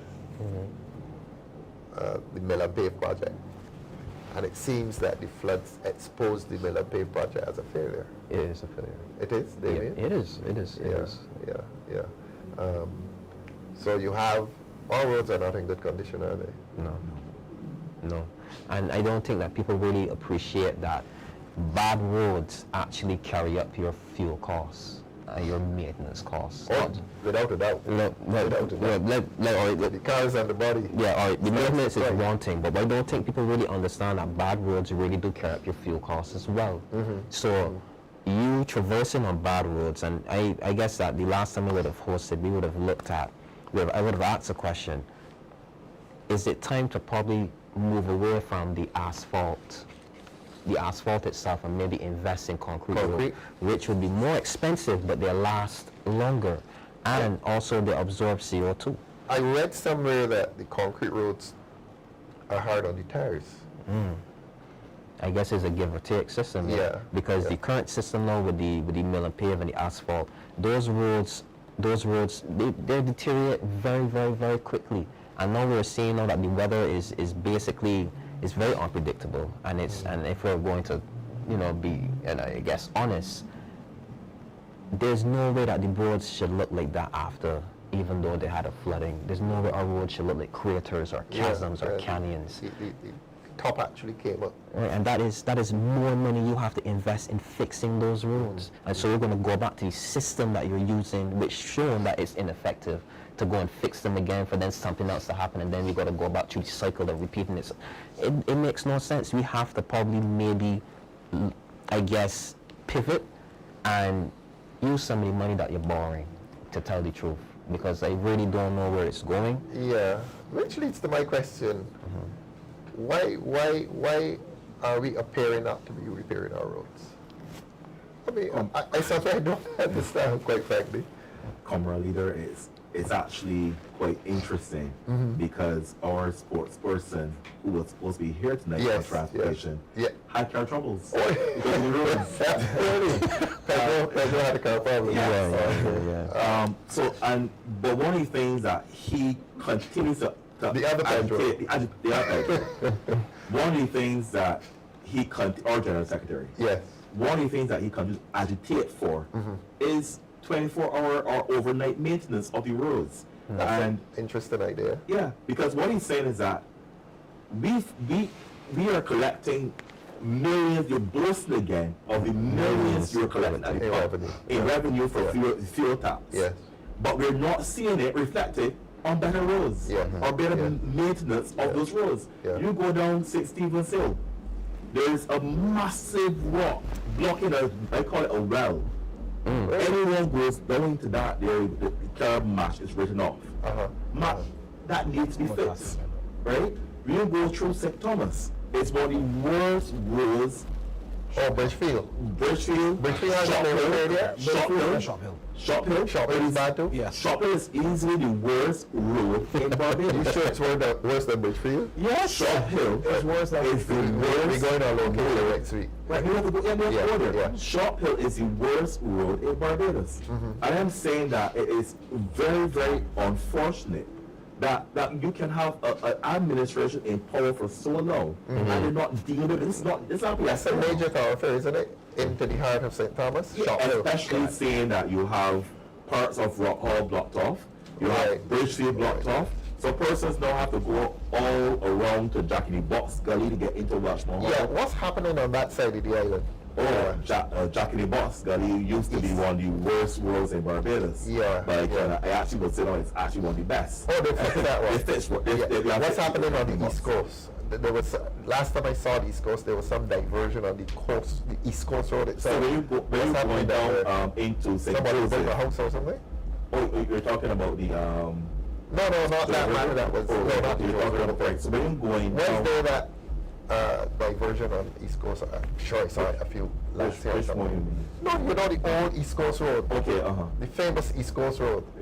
And isn't this a part of it that has been diverted inland?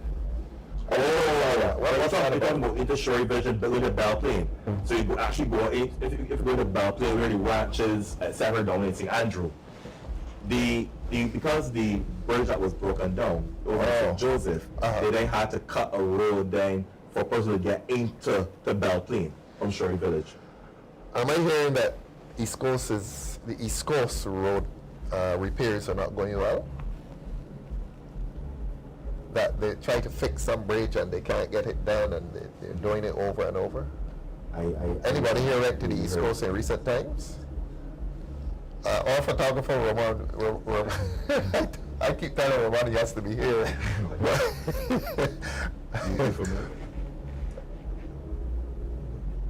White Hill? White Hill.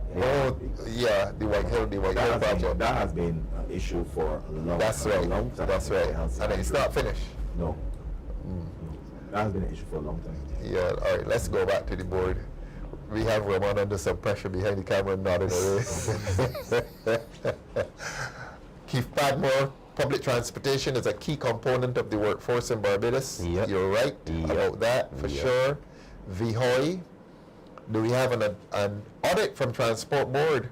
What would you do to keep Transport Board viable and self-sustaining? Do we have an audit from Transport Board? I think Pedro told us earlier that we haven't had an audit since. But I haven't seen it published. Yeah, so there's no reporting. Right, there's no reporting for it. Right, let's not accuse them wrongfully, but you haven't seen it. And if you haven't seen it, chances are it doesn't exist. Because you're a very good researcher. And you have parliamentary privileges, I don't. Yeah, well, you know. Okay, not here, I don't.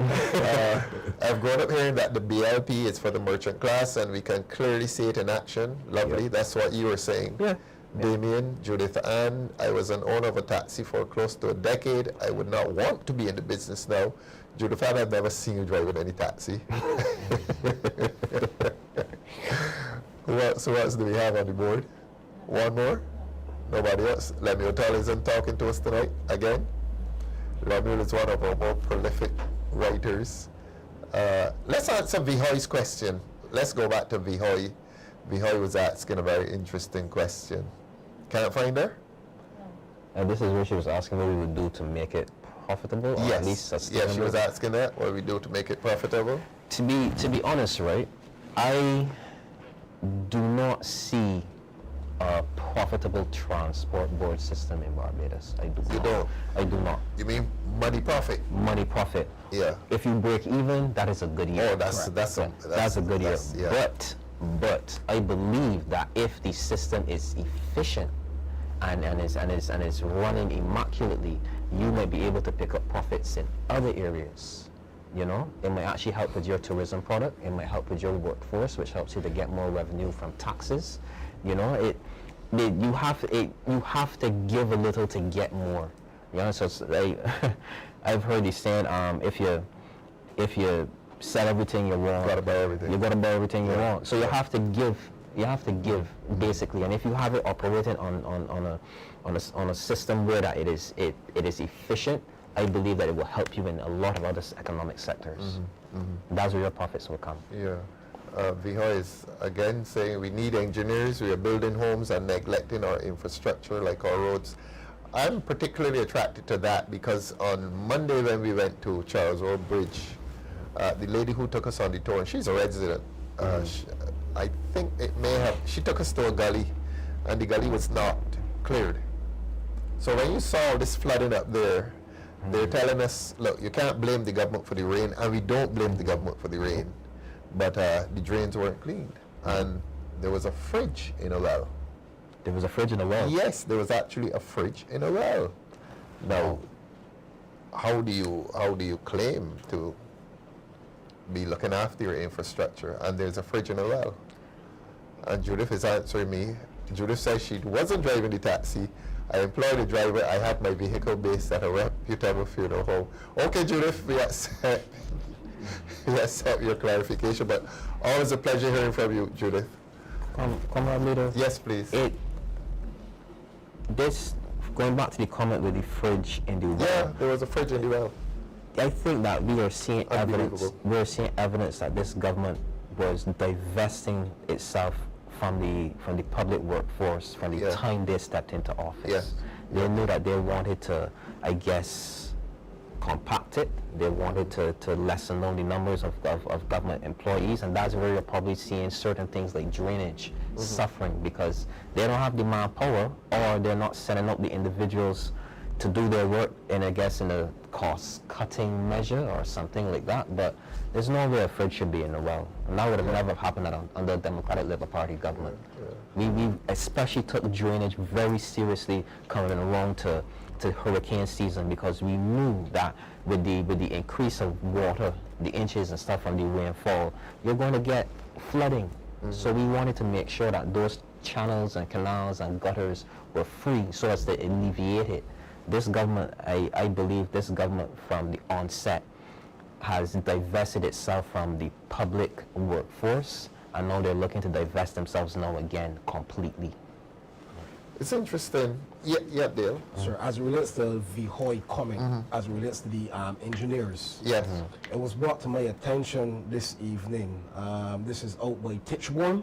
So you by bus around the boat heading towards Barbados. Yes. After you pass Slam, you make the second left turn onto Titchborn.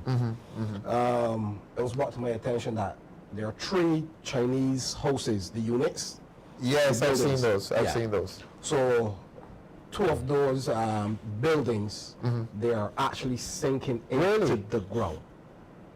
People not living in them? No, people are in them. Are in them. So those persons that live there would have spoke to persons from housing and the relevant people that collecting the rent.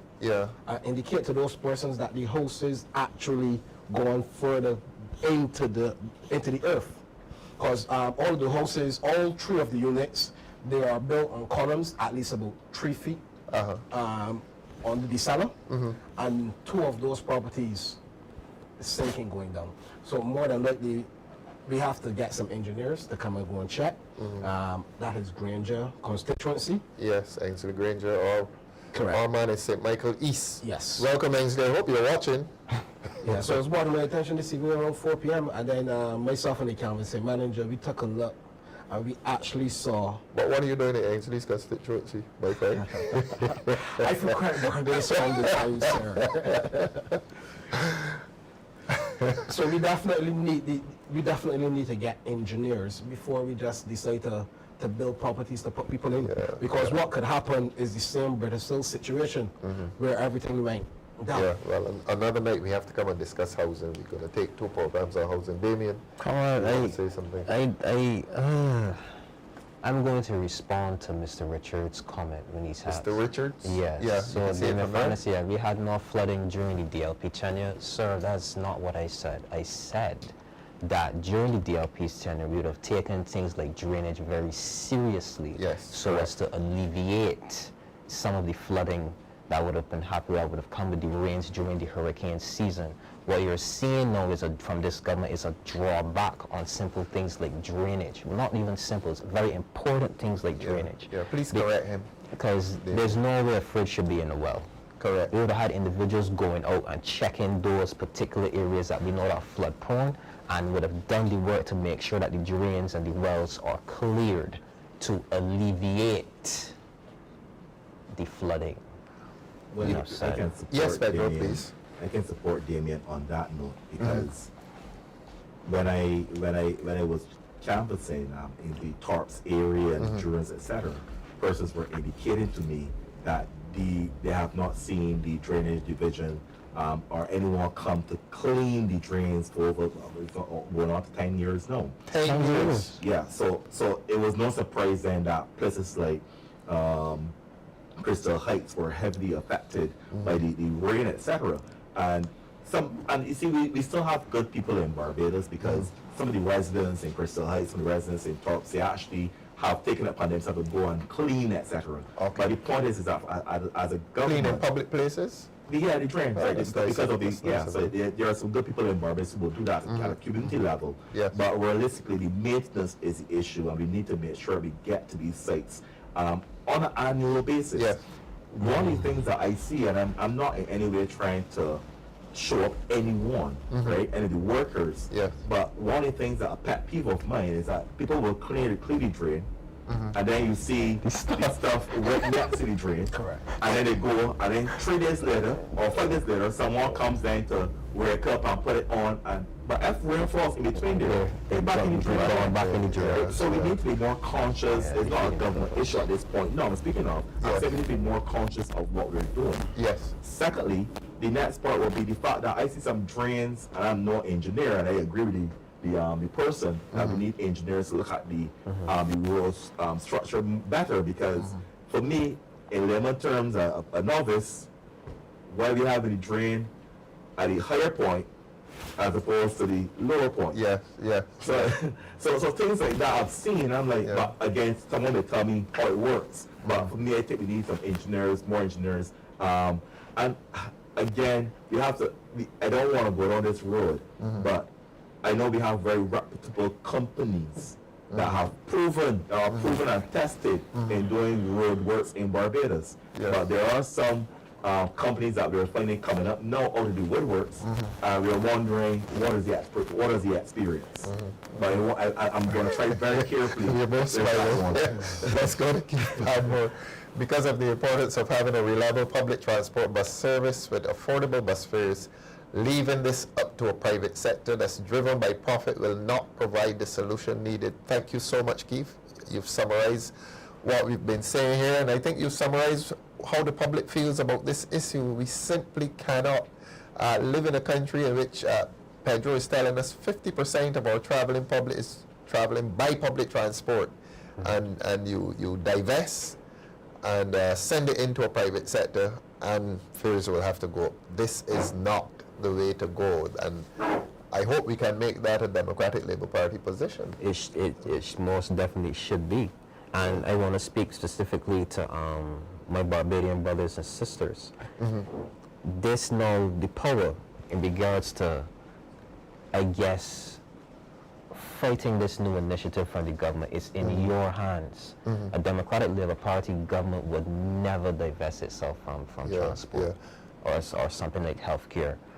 We are seeing that this government is taking a capitalistic approach, and I believe that it's guided by the IMF principles that even certain scholars criticize, saying that they impugn on the sovereignty and the economic independence of certain countries. Yes. Once you rely on the IMF, then you are compromised. You're subject to their dictate. You're subject to their dictate. Yeah. So my thing is that people, we cannot sit back on our laurels and allow this government to I guess, dictate how we are going to live in society for our children tomorrow.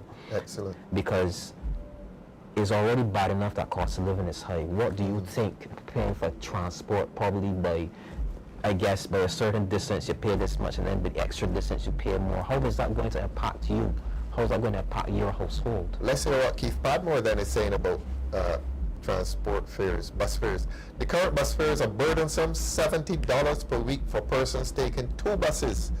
There should be a transfer system in place based on the current fares that are charged. So he's giving specifics. I was in St. John this evening, let the government know I was up there, and there's a lady who is a security guard, and she has to get to work at 7.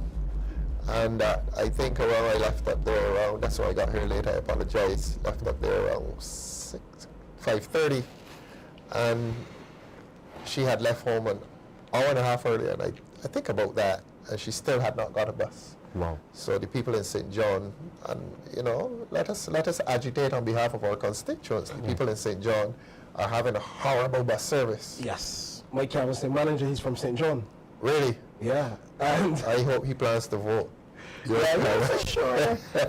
So him and his whole family voted the Democratic Labour Party. Lovely, lovely. Yeah, you know, basically, right, he's from St. John, and couple nights we had different events in the city. So when he, you know, got ready and he were about to leave home around 7:38, he had to walk from where he lived at least 30 minutes before he could get any kind of transportation. And he's right there. How many minutes? About 30 minutes or more. That was real. He had to walk from where he lived in St. John before he could get a bus. Yeah, yeah. Pedro, you saw something on the board that we... John Rock. Yeah, let's go. John normally gives us very good information. John Rock.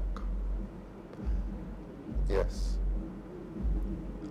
There was a drainage unit in place when the BLP took over. The numbers were reduced during the government's restructuring. There it is. That's the problem. And there it is. Because on Monday when we went to St. George, they were asking us if there's still a drainage unit in place. I said I think so, but they sent them home. They sent some of them home. Yep. So there's less work to be done. I mean, climate change is real, and if you have climate change, you're going to have more severe weather. So you should not be talking climate change and sending home the drainage unit people, because I think we are having more severe weather. There is climate change. The storms are coming later in the year. It used to be October all over. Now we're down in November, December. We're still having bad weather. So again, government's policy is not consistent with its words. We have climate change. Adjust the personnel in your departments accordingly. Can we go to somebody else, please? Comrade Leader, I don't often really understand your point just now about the morning words not being the same as the evening words. Yes. You said the government was not consistent. I think that this government is very consistent. Very consistent. The government is very consistent. Very consistent in every single piece of legislation that this government continues to bring. Continues to be oppressive. Attacking the small man. Yes, they are consistent about this. They are consistent. Every piece of legislation, whether it be the TINC, whether it be the corruption, whether it be the Tourism Accommodation Act, whether it be the fuel tax, every single, and now this transport issue, every single legislation or regulation they bring is oppressive. Well, look, we're still on transport. You mentioned TINC. Need we warn Barbadians that the TINC deadline is in a few days? 1st December? Yeah. 1st December. Yeah. What are we gonna do? What are you gonna do, Dave? You gotta strip off that tint, that dark tint I saw in your car. You know what song about the pain killing people, sir? How many murders we have for years, sir? Precisely. We had 2 yesterday. 2. Any tint involved? No tint involved. And you know, and has anyone we've learned to laugh at it, you know. But has anyone noticed that Barbadians? There seems to be this I guess I won't call it a cover-up, but I that's the only way I can describe it. Does anyone know what are the actual numbers for the murders are this year? 44. It's 44? Yes, please. 44. And it seems that this government, this government is doing every single thing other than actually addressing the amount of murders. Yeah. Well, it's become a cliche. They're taking it for granted. It's almost the mere fact that we are regarding murders in numbers shows that the society, I don't know what to say, they've come to accept that they will happen, but it seems as if we've come to accept that they will happen. Here it is, we are saying it's going to be record numbers, which means we are implying that there will be more murders, and that's tragic. That really is tragic. When we come to accept that people are going to be killed, that's not good. You're looking for some figures there, Dale? Yeah, because I saw a social media influencer posted it today. Okay. You giving the information without the name? All right, while you give that, go back to Keith Padmore. I'm from St. John as well. Comrade Thorne, looking forward to meeting you again. Last time was more than 35 years. Keith, we met more than 35 years at the service station in Fort Road. I hope it had some good cricket. Because the name Keith Padmore, well, not the Keith Park, but the Padmore name is a good cricket name. That wouldn't be Keith Holder. Keith, I hope we meet again soon. Give me a shout tomorrow, please. I'm back up there tomorrow. This is DLP TV, and I'm entitled to advertise. I am back in St. John tomorrow evening. Where are you going tomorrow evening? You campaigning in the city? Yes, sir. My friend Pedro. Always in St. James. Always in St. James. So this is DLP TV. You want me to come St. John? I saw you playing some road tennis there the other day. Yes, sir. I saw you playing road tennis. What is backhand? That's the best backhand. I have the best backhand in the DLP. Yeah, of course. But I learned my road tennis and I would have met someone recently who told me that you taught them road tennis. Really? I think his name is Rodney. Rodney, that's my buddy. Yeah, he told Deputy, you must tell Ralph that Rodney, Rodney and I grew up in Rockhampton Road together. I think he lives in Carino Village. Yes, he does. That's right. Met him close up there. I taught him road tennis and he taught me to swim. Wow. One day we went to the beach. I was probably about, I'm too embarrassed to give the age on which I learned to swim. And these fellas smaller than me hit off down Paradise or Brighton, and they're gone. I say, well, I'm older than them. I got now too. And that's how I learned to swim. Wow. Watching fellas younger than myself swimming, so that's how I learned to swim. Wow. And Rodney was one. Rodney could swim really well. Nice. Well, let's get back to the program. Let's get back to transport. And we were discussing the state of the roads, and we had come to 10. And we were about to use this medium to warn Barbadians. What's today's date? How many days are we away from? I think it's the 20th. Draconian law. Today's 20th. 20th? Yes. Yeah. So we're 10 days away from having to strip the road's car. Yes, sir. No, it's really oppressive, Pedro. Was he fined again? $500. And I think $10. I personally believe that the government is going to make some good money out of it. Well, that's what the lady said. Yeah, because that's what the lady said. I want money. 288,000 people living in Barbados, and how much vehicles we have? 110,000. 110,000 vehicles. If half of those have that thing. Correct. We're paying, a couple of millions. But there was some story in the media last week with the tint testers. Not being paid. Not being paid. Not being paid. Well, let's hope. All of those persons that work. We want them to be paid, but we don't want them to work. There are persons that working right now for the MTW that have not been paid. Really? Wow. We had an interaction. I had an interaction with some young people that works with the MTW, and so we have public servants who are not being paid. Not being paid. Yes, sir. At current. But the airlines getting paid. Yeah. These persons work right in a high traffic environment. They are young. These are young people. Young people. Young people. And these are temporary people in the public service. Young temporary workers. Young temporary. They have not been paid for the past 3 months. What their children I felt bad, and we bought lunch for them a couple of weeks ago, because every day these young people come to work religiously. Yeah. And have not been paid for the past 3 months. Well, Strawn was in Parliament this week saying that the economy is doing well. Well, these young people is work. And that revenues are up. Okay. So the government revenues, I take it. MTW have a unit inside of the Bridgetown port. Yes. That comes out and check the vehicles. Yes. And those young people haven't been paid. So how does a finance minister say revenues are up and he's boasting? And we're doing well, the economy is doing well over the last 3 quarters. And then you have people working in your very government system who are not being paid. What is this? So you see, as you're saying, Pedro, the talk, you get a lot of talk, but that talk is not connecting with people's reality. An economy that's supposed to be doing very well, but people, government workers are not being paid. In 2025, can we go back to the board, or are we done with the board? Oh, it's time. How it flies when we're enjoying ourselves. So what are we going to do? We play a song, we say good night? Okay. Any final comments? Road transport, that's what we are on tonight, road transport. Dale, you're happy with the roads and transport in Barbados? We're all against the divestment. That's clear. Let's end on the roads. How are the roads? Score these roads out of 10. 9 out of 10. I give it a 1. A 1. Reason being, sir, every couple meters is a pothole. And these potholes blow your car tires. Yeah. And a car tire running you about like $200. 1 out of 10 the roads. Pedro James, St. James South Central. How are your roads down there? What I would say to you is that the roads and the highways leading to the airport, the hotels, I'd probably give them a 6. But the roads in rural communities and into the villages, I'll give it 2. A 2. Yeah. So 6 out of 10 for the roads leading to the hotels and the villas, etc. But then towards the inward Barbados, then I'll say 2. I see so many large potholes in Barbados.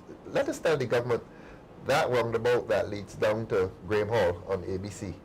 Coming out of that roundabout going east, there's a big pothole just coming out of the roundabout. It's been there for months and months. We want the government to go fix that one because cars coming out of that roundabout. My car fell into it last week. Sir, all honesty, right? I don't think that we as a people should have to be discussing roads. It is That's the point. duty. It's the duty.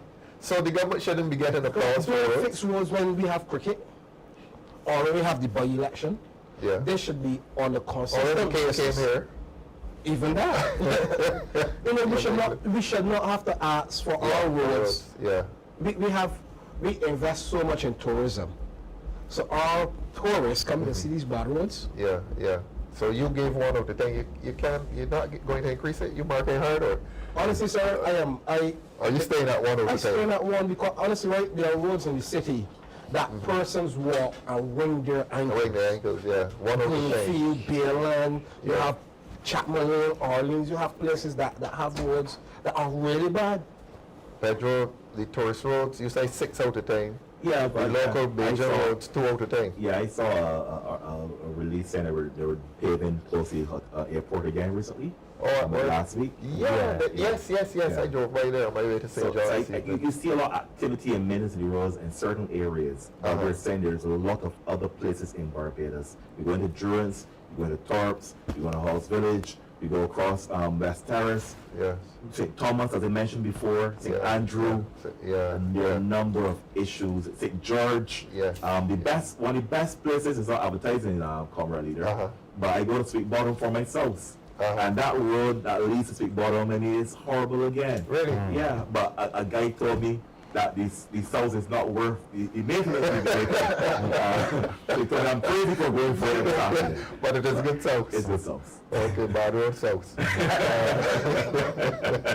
David, you scoring the roads? Oh, I definitely score in the roads because Dale said something that Dale said 1 out of 10. Yeah, Dale said something that triggered me not too long ago because most of the time I walk on these roads and twist my ankle. Really? You honestly, right? I twist my ankle. Give us a score. -3 out of 10. -3. And that is because they would have put things in place to fix the roads. And they're not fulfilling that because it seems like the road's getting worse as they try to fix. Yeah. And they're playing catch up. So -3. -3. All roads lead to St. Lucie constituency meeting on Sunday. That's Sunday, Director. At 4:30. This is going to be a good meeting. Our new candidate for St. Peter, St. Lucie, sorry, Jason Phillips, sorry, Ian Griffith. And on the weekend I saw Ian and I called him Sixes. He said, boy, you got my friend to call me Sixes. I said, okay, Sixes. So, Ian Griffith is our candidate for the constituency of St. Lucie. I'm reading this. Gentlemen, you come into the meeting. All roads lead to St. All good and bad roads lead to St. Lucie on Sunday at 4:30. Constituency meeting. Obviously, Ian is going to be dealing with the water situation. It says here on the flyer, fix the brown water now, selling out our transport system. St. Lucie deserves better. The St. Lucie Church Hall, that's the parish church hall, that's in, what's down there called, Director? It's called Checker Hall? Fairfield? Isn't that Checker Hall? Nestfield? Yeah. Our Director is a St. Lucie man. Anyhow, 4:30, we're inviting the whole of St. Lucie, the whole of St. Peter, the whole of Barbados who can get there. 4:30, the St. Lucie Church Hall. This is the parish church, the Anglican parish church. Gentlemen, that's easy to find. The last roundabout on the highway, and the church hall is across the road. 4:30 p.m., right, Director? Yes. Sunday, 23rd November 2025. The speakers, Ian Griffith is the main speaker. This is his first speech as our candidate for St. Lucie, and let me tell you, the feedback from St. Lucie is amazing. I don't know who plans to run against Ian Griffith, but they'll be walking because Ian is running and winning. And I will join Ian and have a short speech. Ian is the man on Sunday. So everyone come to St. Lucie, 4:30. What is happening to the people in St. Lucie is not right.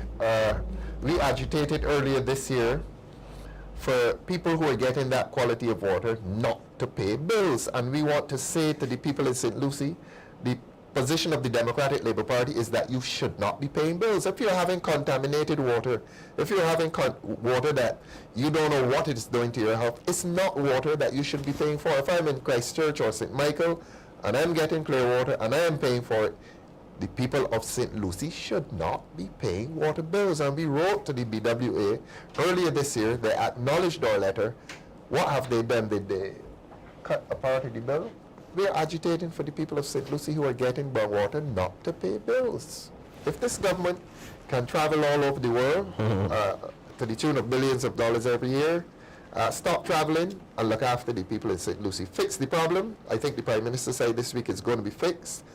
While we are waiting the fix, stop sending the people bills. A man who is getting brown water is not getting water. He's not getting potable water. He's not getting the kind of water for which he should be having a bill. That is the Democratic Labour Party's official position. You are cheating, government, you're cheating the people of Barbados if you're asking them to pay bills for water that they cannot cook with, water they cannot wash white clothes with. The only thing they can do with that water is wet gardens. Please, that's our position. Gentlemen, look forward to seeing you at 4:30 on Sunday evening, Checker Hall. I think it's Checker Hall, Direct. It's not Checker Hall? Okay, let's resolve it. At the St. Lucie Parish Church Hall, 4:30. I think the new Reverend down there is Hugh Sandyford, proper man. I hope Hugh opens the church hall early for us. And you, the viewers, you're welcome. Those in Barbados, we're streaming this meeting. Lovely. So in the diaspora, you'll be seeing this meeting. You'll be seeing our new candidate, Ian Sixes Griffith.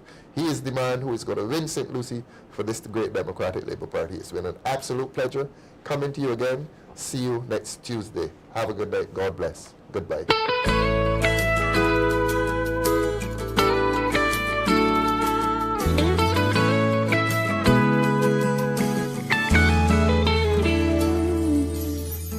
United as a nation, blessed from above, strong to have made it this far, unafraid of the future, surrounded by love, proud of who we are. These fields and the hills beyond recall, they lift us up and never let us fall. We write on the pages of history, legends to legacy. We will all stand together as one. This is our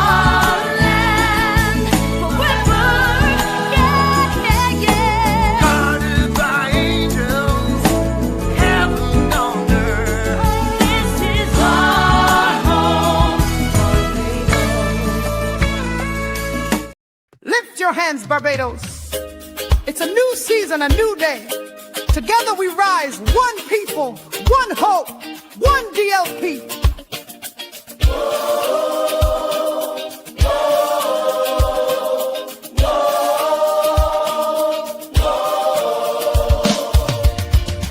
We've been through trials, we've been through pain, but hope is rising like the morning rain. Voices of the people, strong and true. A brighter tomorrow is waiting for you. Honest voices, standing tall, balance, justice, one and all, trust restored. The people say a brand new dawn begins today. One family called, one Barbados, a place for all. Hope is rising, the vision clear. God bless this land we all hold dear. From north to south, east to west, we stand together, giving our best for justice and fairness. We answer the call. One DLP means hope for all. Honest voices, standing tall, balanced justice, one and all, hand in hand, we'll find the way. A brighter dawn begins today. One family call, one Barbados, a place for all. Hope is rising, the vision clear. God bless this land we all hold dear. One vision, one people, together we rise, with faith in our hearts and hope in our eyes. Stronger united, no voice too small. One DLP, one Barbados for all. Called DLP, the people's choice. Hear the power in every voice. Hope is rising, the vision clear. A blessed Barbados starts right here. One DLP, one family call, one Barbados, a place for all. Hope is rising, the vision clear. God bless this land we all hold dear. All people, one DLP, one family call, one Barbados, a place for all. Hope is rising, the vision clear. God bless this land. We all,